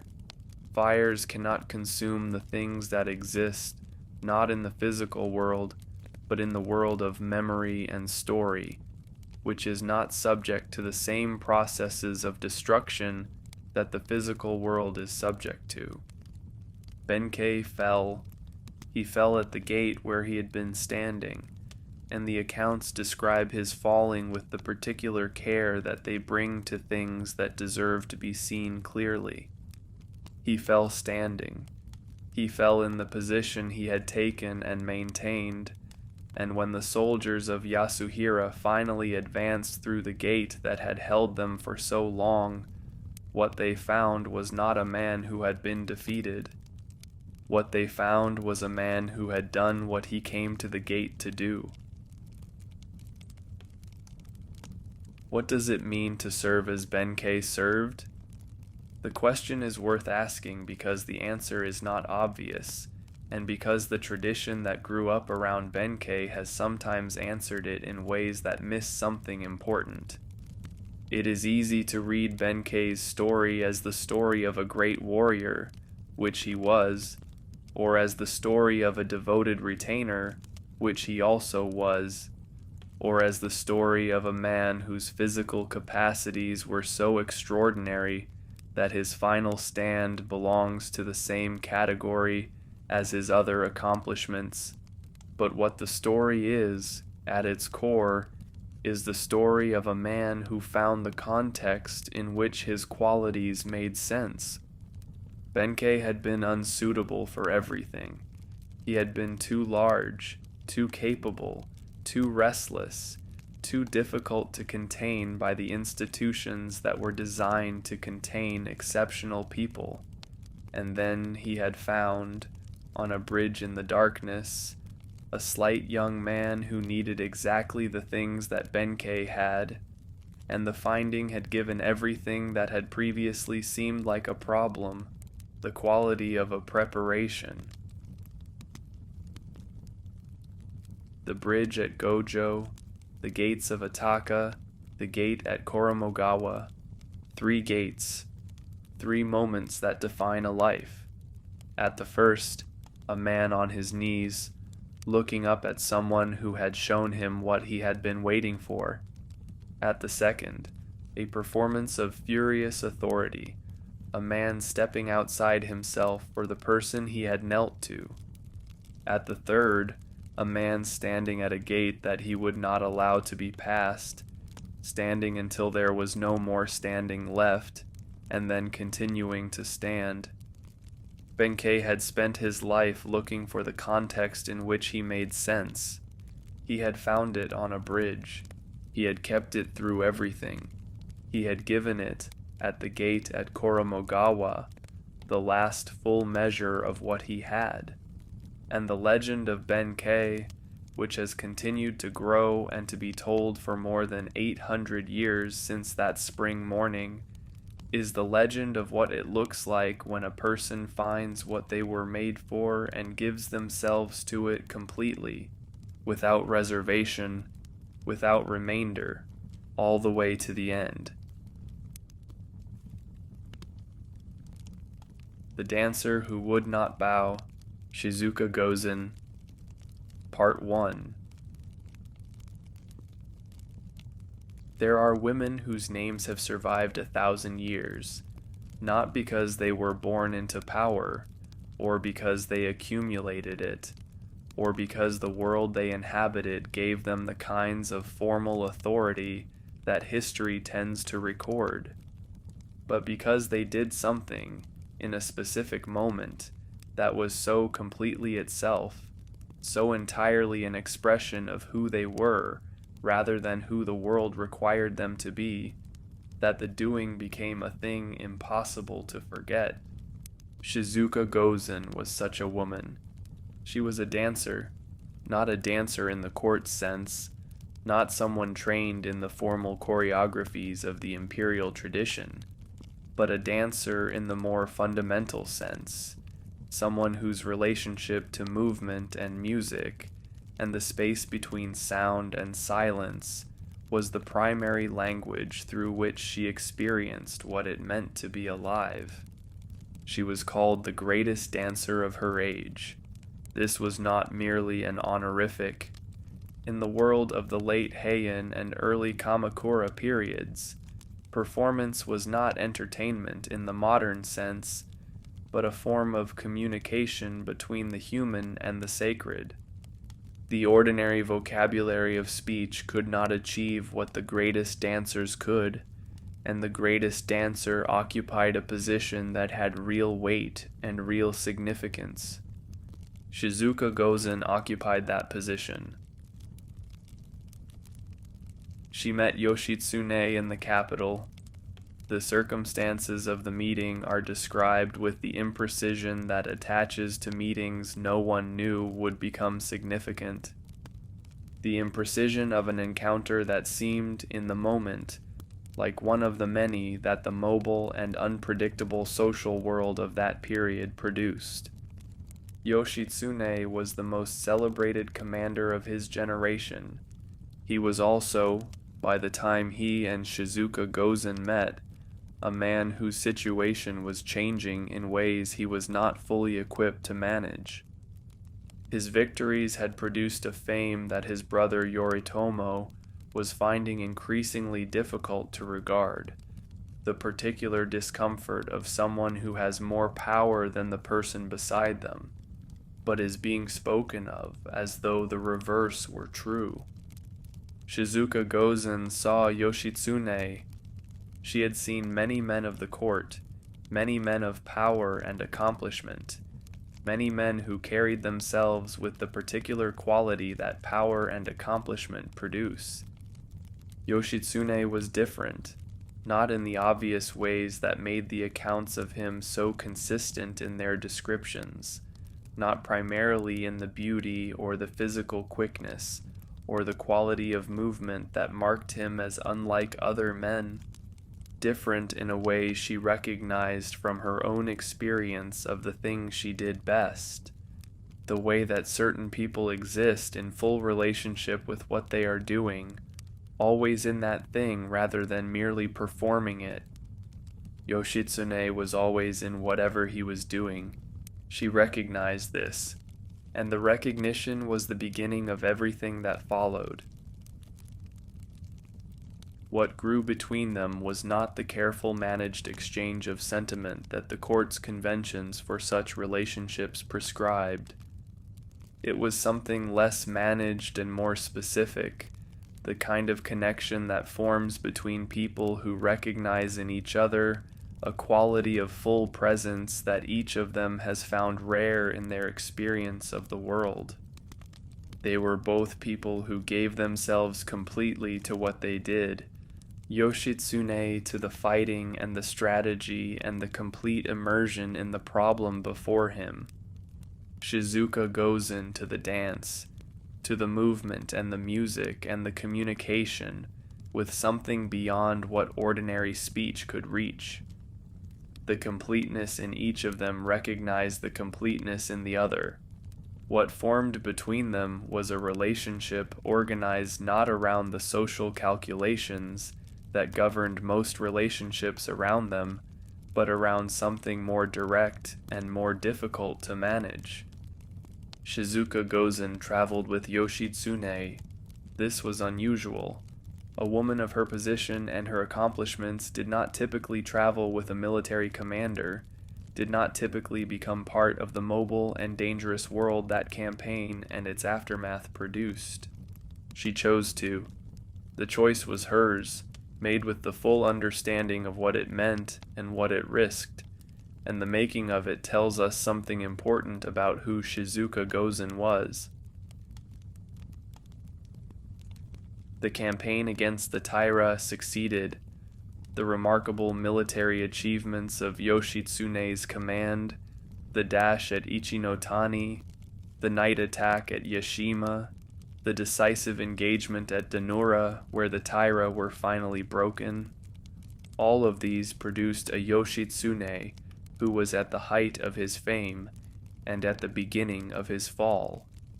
Shizuka Gozen watched the change in Yoshitsune's situation with the attentiveness of someone who loved him. From the outside of the dynamic between the two brothers, she understood things that Yoshitsune himself could not entirely see because he was too much inside them. She saw Yoritomo's attitude changing. She saw the way the accusations accumulated, and the way Yoshitsune's responses to them revealed a man who was not equipped for the particular kind of warfare that Yoritomo was conducting. Yoshitsune fought battles. Yoritomo managed power, and in the management of power, Yoritomo had no equal. Shizuka Gozen was afraid, not for herself primarily, though the fear that attaches to a situation in which the person one loves is in danger is never entirely free of self-reference. Afraid for Yoshitsune, with the specific quality of fear that belongs to someone who can see what is coming and who is not in a position to prevent it. The flight began. The flight was the consequence of the political process that Yoritomo had conducted with the patience and skill he brought to everything political. Yoshitsune's position at court had been eroded, his allies given reasons to withdraw, the ground beneath him removed piece by piece until there was no longer any ground to stand on. Shizuka Gozen was with him when the flight began. She was with the small group that set out from the capital in the way that fugitives set out, quickly and without the ceremony that departure normally required, carrying what could be carried and leaving behind what could not. The road they took went south and then into the mountains, toward Yoshitsune's hope of sanctuary. It was winter, the mountain passes were deep in snow, and the cold was the cold of the high places, a cold that the body registers not just as temperature, but as the particular indifference of the physical world to human plans and human needs. Shizuka Gozen was not a woman accustomed to this kind of travel. She had lived in the capital, in the refined and sheltered world of performance and court connection, in a world where the management of physical comfort was a sophisticated art. She traveled through the snow because Yoshitsune was traveling through the snow, and because she had chosen, with the completeness that characterized everything she did, to be where he was. Part 2. Yoshino is a place of cedar forests and mountain paths where the snow comes early and stays late. The silence between the trees has a quality that the silence of flat places does not have, a depth and resonance that comes from the height and the particular way the mountains hold whatever is placed within them. Yoshitsune's group reached Yoshino in the deep winter. They reached it in the desperate condition of people who have been moving through difficult terrain and difficult weather, constantly aware that those searching for them were not far behind. The monastery at Yoshino was supposed to be a place of temporary refuge, a place where they could pause and consider what to do next. The monks of Yoshino were not inclined to shelter a fugitive. This was understandable. Sheltering a man whom Yoritomo wanted found was not a choice that a monastery could make without consequences, and the consequences that Yoritomo was capable of imposing were real and serious, and the monks understood this clearly. Yoshitsune's group was turned away. They had to move on, to keep moving, to find another route and another possible direction in which safety might exist. And it was here, at Yoshino, in the cold and the urgency of a situation that was becoming more desperate rather than less, that Yoshitsune and Shizuka Gozen understood that they could not continue together. The decision was not made lightly. It was made with the full understanding of what it meant, the full recognition that separating in these conditions was not a decision that came with any guarantee of outcome on either side. The people searching for them were moving through the same territory. Shizuka Gozen's presence in the group was making the group more visible. A woman traveling with a group of men through mountain territory in winter was a detail that attracted attention, a detail that the people searching for Yoshitsune would remember and report. Yoshitsune needed to be as invisible as possible. Shizuka Gozen made that invisibility harder to achieve. This was the practical calculation. But behind the practical calculation was something else, something that the practical calculation could not entirely account for, which was the question of what would happen to Shizuka Gozen if she remained with the group and the group was found. The answer to that question was not one that Yoshitsune could accept as a possibility. He could accept many things. He had accepted many things in the months of flight, had absorbed losses and hardships and diminishments that would have broken a less resilient person. He could not accept the possibility of Shizuka Gozen being taken because she had refused to leave his side. They said goodbye at Yoshino. The accounts of this parting carry a quality of weight that suggests even the people who wrote them, working from a distance of years, understood that they were describing something that mattered. They did not have direct knowledge of what was said and felt in that specific moment, but they wrote with the care of people who knew. Shizuka Gozen wept. This is stated plainly in the accounts, without apology or elaboration, because it is the kind of fact that does not require embellishment. She wept at Yoshino, in the snow, in the cold, in the shadow of the cedar trees, in the moment when Yoshitsune turned away from her to continue in the direction that his situation required him to go. Yoshitsune left. He moved into the mountain landscape with the small group that remained around him, and the trees closed behind him, and Shizuka Gozen was alone. Alone in a way that was different from the ordinary alone. Alone in a way that was organized around an absence, the specific absence of the person she had followed into the mountains, the person she had chosen with the completeness she brought to everything. She was alone on a mountain in winter with the snow falling and the sound of her own weeping, and the knowledge that the direction Yoshitsune had gone was a direction she could not follow. She came down from the mountain. She came down alone, which was itself a feat. Coming down from Yoshino in winter, without the resources or the support of the group she had been traveling with, required the kind of resilience that not everyone who has lived a sheltered life has access to when the shelter is removed. Shizuka Gozen had access to it.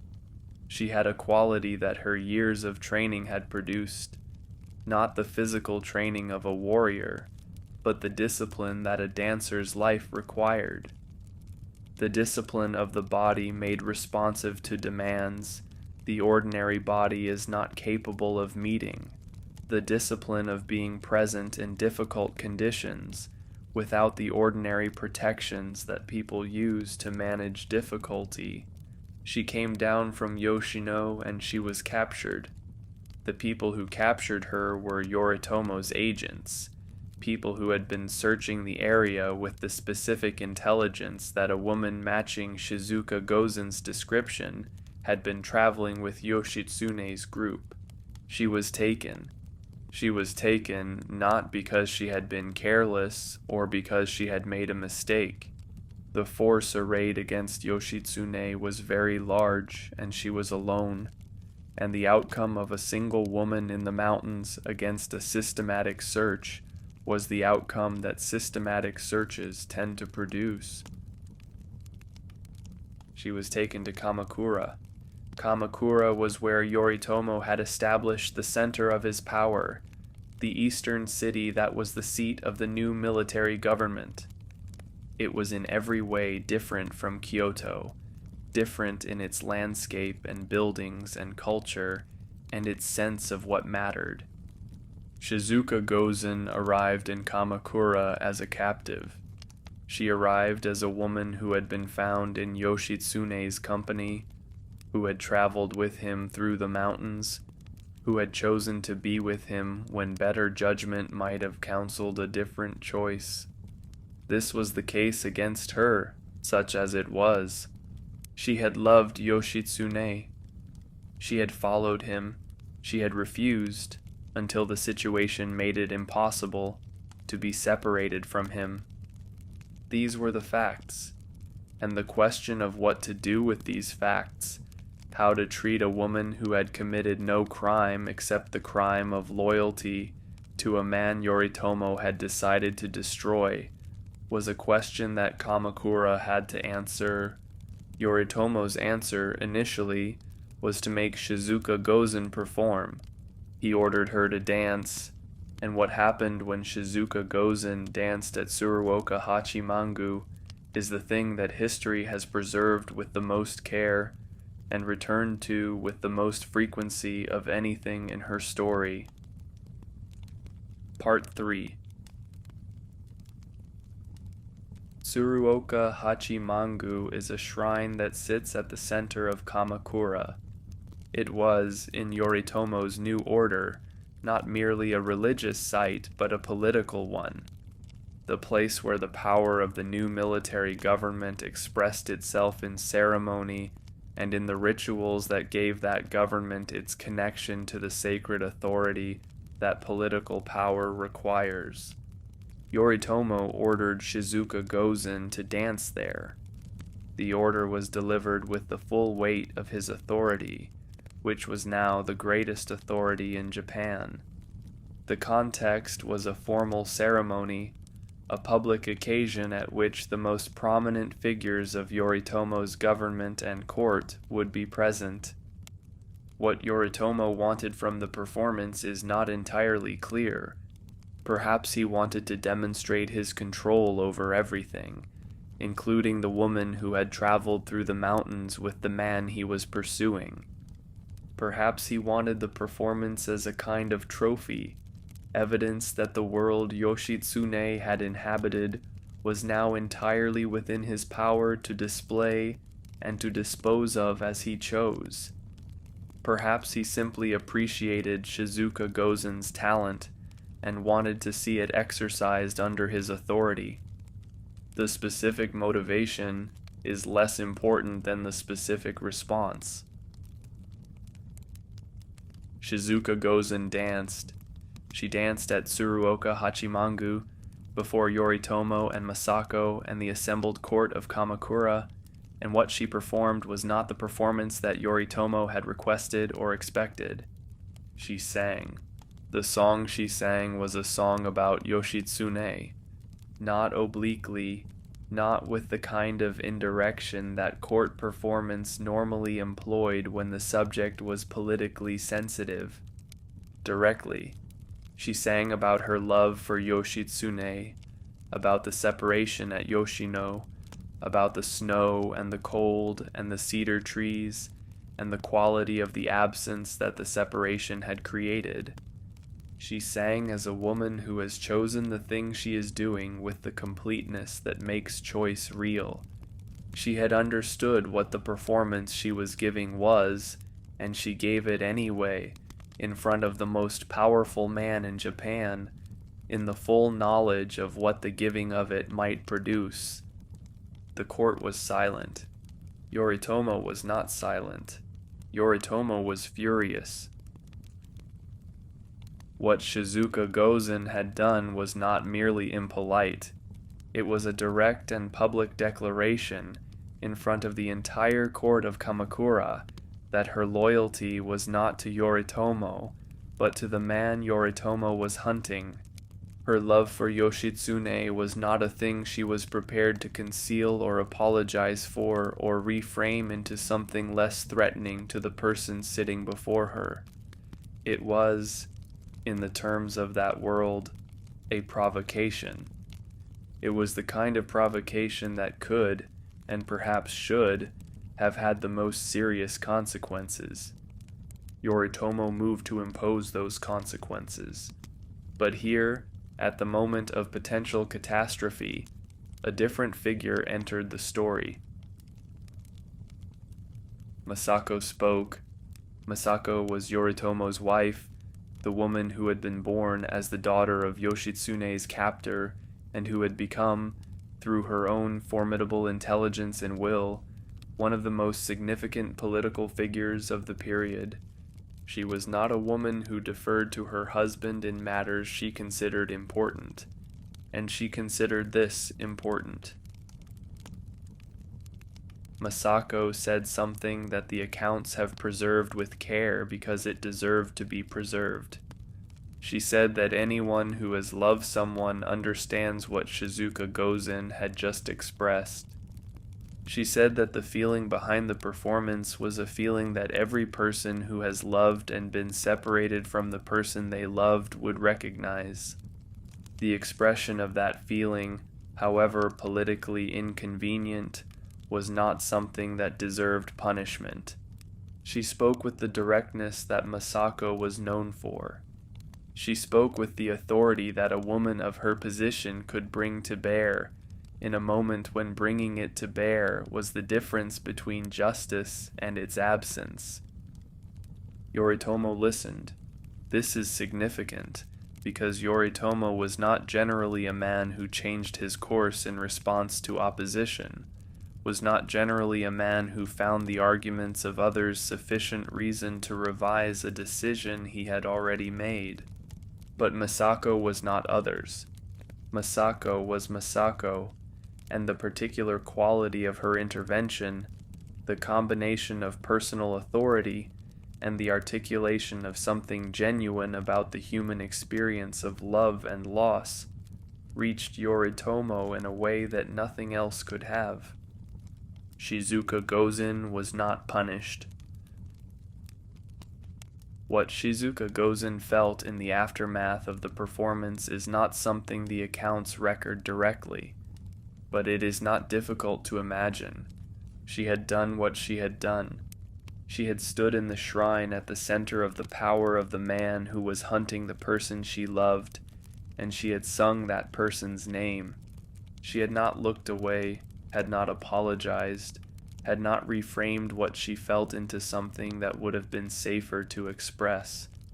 She had been, in that moment, exactly herself, not the self that the world required of her, not the self that survival and prudence would have recommended, the self that she actually was, the dancer whose relationship to truth and expression was so fundamental.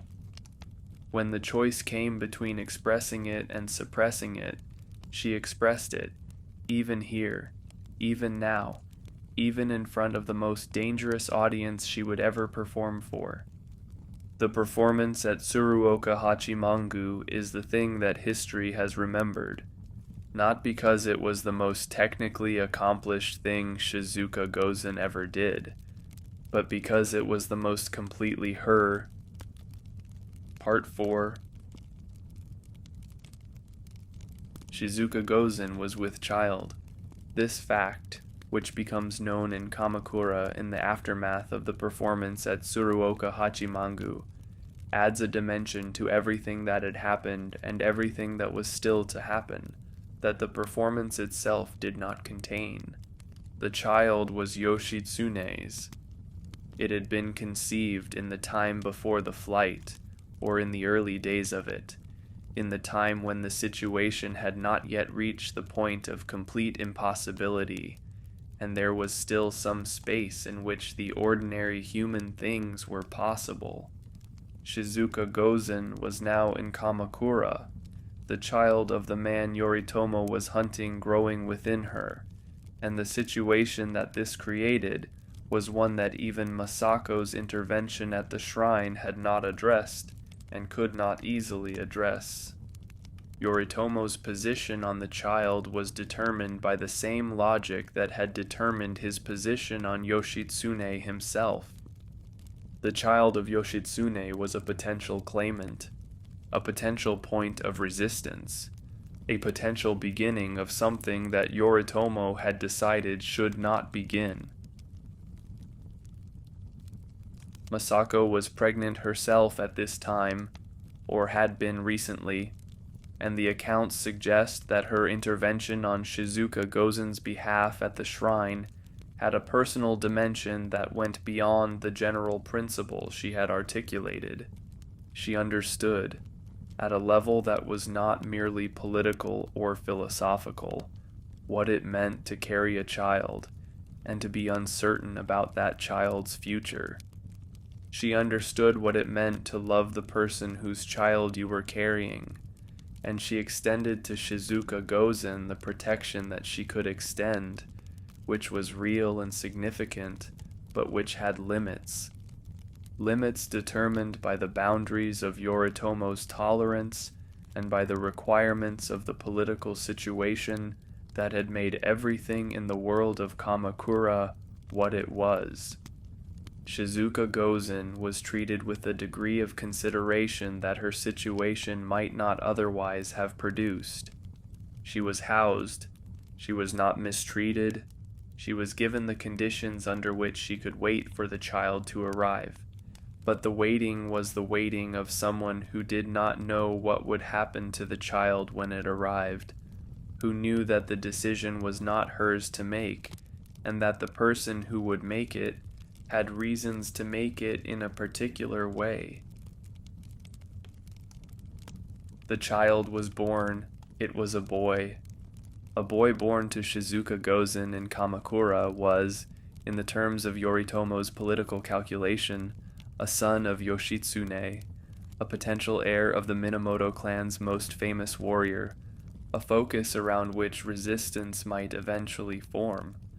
Yoritomo's decision was the decision that his political logic required. The child was taken. He was taken to the sea.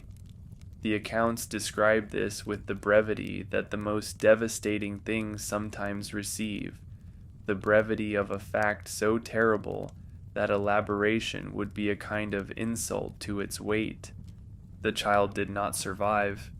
Shizuka Gozen lost the child in the way that she had lost Yoshitsune, not through any failure of love or commitment, but through the operation of a power that was larger than her love and commitment, and that did not take those things into account when it made its calculations.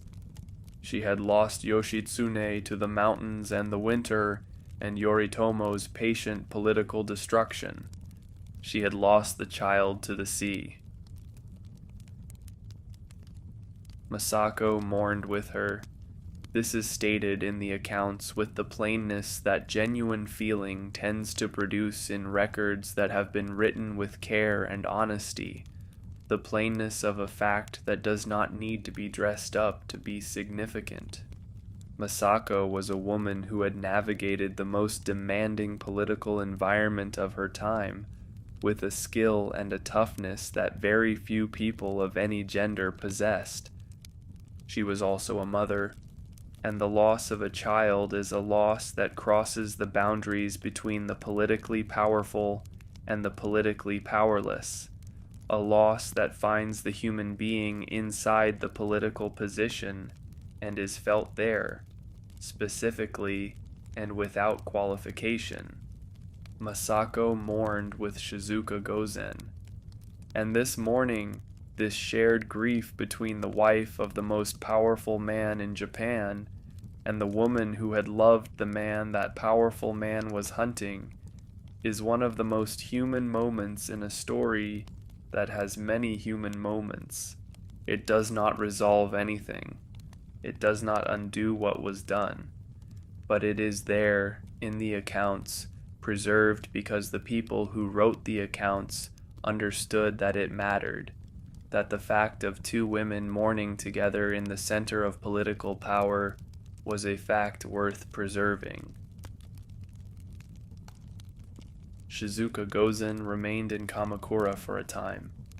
She remained in the care of Masako's protection, in the strange position of a woman who had been the enemy of the man in power and had been treated with more consideration than enmity might have suggested was available.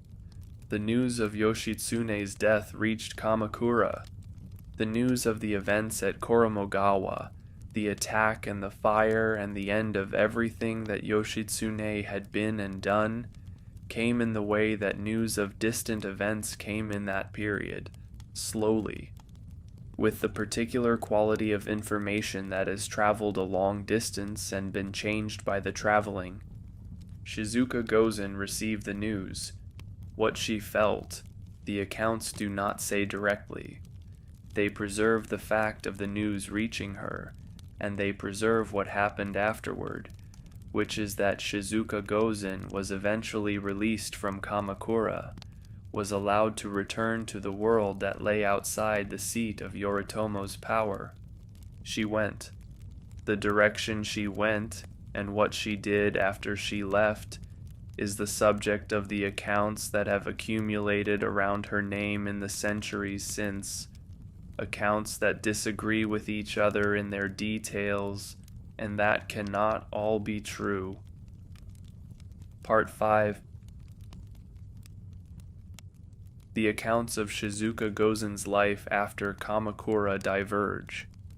This is characteristic of figures who become legendary, whose stories attract the retrospective attention of people who want to know what happened next.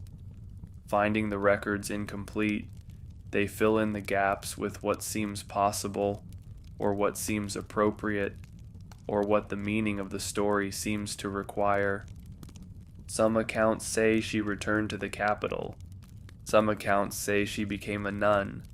Some accounts say she died young, not long after the events at Kamakura, in the specific way that people in stories sometimes die, when the story has reached a point where continuing it seems like a diminishment of what has already happened, What can be said with some confidence is that Shizuka Gozen did not simply disappear.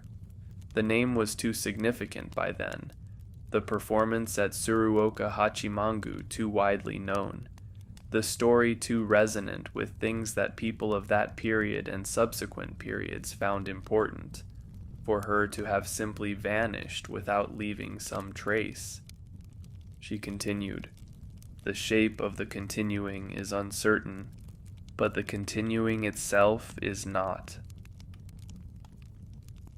The song she sang at Tsuruoka Hachimangu has been preserved, not the melody, which belongs to a tradition of performance that does not survive in recorded form from that period, but the words of the song that Shizuka Gozen sang in front of Yoritomo, expressing her love for Yoshitsune in the most politically dangerous setting she would ever occupy, have come down through the centuries as one of the most famous poems in Japanese history. Shizuka and Yoshitsune, the poem names them both, names their relationship, names the quality of the feeling that the relationship produced.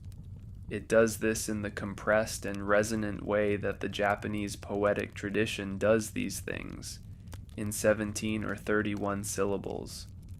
In the form of the tanka, it manages to contain within its small space something that prose would take pages to approach and might never quite reach. The poem is the proof that the performance happened. It is the record of the moment when Shizuka Gozen chose expression over prudence, when she made the choice that has defined her in memory ever since. Masako's role in Shizuka Gozen's story deserves more attention than it sometimes receives. Masako was a figure of extraordinary historical significance in her own right, a woman who would outlive Yoritomo and become one of the central powers of early Japanese history. She is sometimes called the Amashugun, the nun shogun, whose political intelligence and force of will shaped the government of Japan for decades.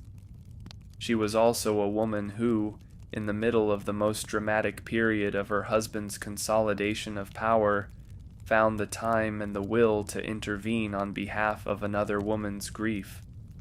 The intervention was not trivial. Yoritomo was furious at the performance at Tsuruoka Hachimangu. The fury of the most powerful man in Japan directed at a woman in his custody was not a force that was easily turned. Masako turned it. She turned it with the argument that the argument deserved, with the appeal to something in Yoritomo that was capable of recognizing what everyone in the shrine had witnessed, and of responding to it with something other than political calculation. Whether the response she produced in him was genuine recognition or simply the result of her specific authority over him is not something the accounts resolve. What the accounts preserve is the result. Shizuka Gozen's story has been told and retold for more than 800 years. It has been told in poetry and in drama, in the theatrical traditions of No and Kabuki, in the illustrated narratives that the Japanese tradition produced in such abundance, in the modern forms of storytelling that have taken up the older stories and found in them things that remain relevant. The reason for the telling is not difficult to understand. It is the story of a woman who, when placed in a situation that called for accommodation and self-erasure, refused. Not dramatically, not with the kind of confrontation that produces obvious conflict. She refused in the most completely herself way available, which was to dance, to sing, to express, in the medium she knew best, exactly what she felt for the person she loved, in front of the person who was his enemy, without apology, without reframing, without the self-protective management of expression that survival in difficult situations usually requires. The refusal is what has made her memorable. Not the suffering, though there was suffering. Not the loss, though there was loss. The refusal. There is a quality that the people the world remembers tend to have in common. Not intelligence, though many of them are intelligent. Not power, though some of them have power. Not even courage, though what they do often requires courage. The quality is this: they are entirely themselves in the moment that matters. They do not calculate the response that will serve their interests. They do not manage the expression of what they feel into something more acceptable. They are, in the crucial moment, without remainder, what they actually are. Shizuka Gozen was this. She was it on a bridge at Yoshino, weeping in the snow for the person who was moving away from her into the mountains. She was it in the shrine at Kamakura, singing the name of the man she loved in front of the man who wanted him dead. She was it in the grief that followed, the grief that did not have the comfort of resolution or the consolation of meaning. Simply grief, honest and without remainder, the grief of someone who has loved and lost and knows the difference between the two. She was a dancer. She danced as herself all the way to the end. Part 6. The world that Shizuka Gozen had inhabited did not survive long after she left it. Yoritomo's new order transformed Japan in ways that the court at Kyoto had not anticipated and could not fully absorb, and the long process of that transformation produced a Japan very different from the one in which Shizuka Gozen and Yoshitsune had found each other. The old court culture continued for centuries, maintained by its own internal momentum and by the particular genius of the Japanese tradition for preserving forms even as their content changes. But the world of those forms was no longer the world of power. Power had moved east to Kamakura, and then later to other centers as history worked its way through the centuries, and the Kyoto that remained was a preserved thing, beautiful and increasingly distant from the reality that the rest of Japan was living. Shizuka Gozen belonged to the transition. She lived in the moment when one world was ending and another was beginning, and her story is marked by that transition, by the gap between the world that produced her and the world that she found herself in at Kamakura. The no play that tells her story was written centuries after her death. It was written by a playwright who understood that the story of Shizuka Gozen at Tsuruoka Hachimangu was not primarily a political story, not primarily a story about the conflict between Yoshitsune and Yoritomo, or between the old court culture and the new military government. It was a love story. It was a story about what love looks like when it has been reduced to its most essential element, when everything that is not love has been stripped away by circumstances, when the only thing left is the choice between expressing what is felt and suppressing it.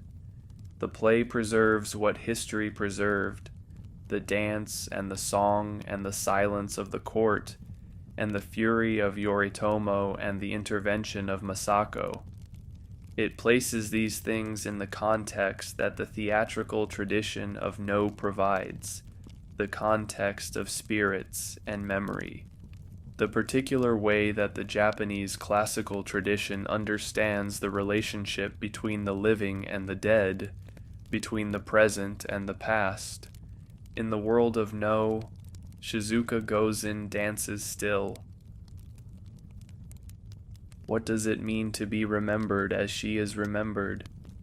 It means that the thing she did at Tsuruoka Hachimangu was recognized immediately and permanently as the kind of thing that matters, not as a political act, though it had political dimensions, not as a brave act, though it required something that looks like courage, as an act of complete self-expression, an act in which a person became entirely what they were in a moment that called for something else, an act that said, without words, that there are things more important than survival, and more important than prudence, and more important than the management of one's situation in the eyes of the most powerful person in the room. There are things that must be expressed. There are feelings that must be given form. There are moments when the dancer must dance, even here, even now, even knowing what the dance might cost. Shizuka Gozen danced, and the dance is still being seen. Yoshitsune is remembered as the greatest warrior Japan ever produced. Benkei is remembered as the greatest act of loyalty. Shizuka Gozen is remembered as the dancer who would not bow. Three people whose stories are inseparable from each other, who came together in the turbulent years of the Genpei no Tatakai, and who each, in their own way, chose what they were over what they were required to be. Yoshitsune chose the battlefield, where he was entirely himself, over the political world, where he could not be. Benkei chose his master, completely and without remainder, over everything else the world offered. Shizuka Gozen chose the song, in the most dangerous setting imaginable, over the silence that would have been safer and smaller and less her.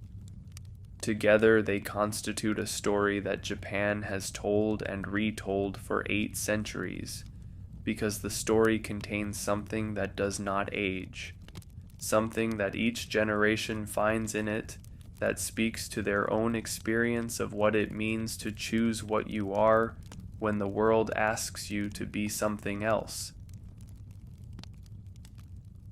The cherry blossoms fall at Yoshino still, the river moves through Uji still, the shrine at Kamakura stands, and the place where Shizuka Gozen danced is still there, marked by the memory of what happened on a day in the late 12th century when a woman refused the role that the most powerful man in Japan had assigned her and gave instead the performance that was true. History has a way of keeping the things that deserve to be kept. Not everything, not even most things, but some things, the things that have the particular quality of being completely themselves, the things that were done not for the record, but simply because they were the things that needed to be done.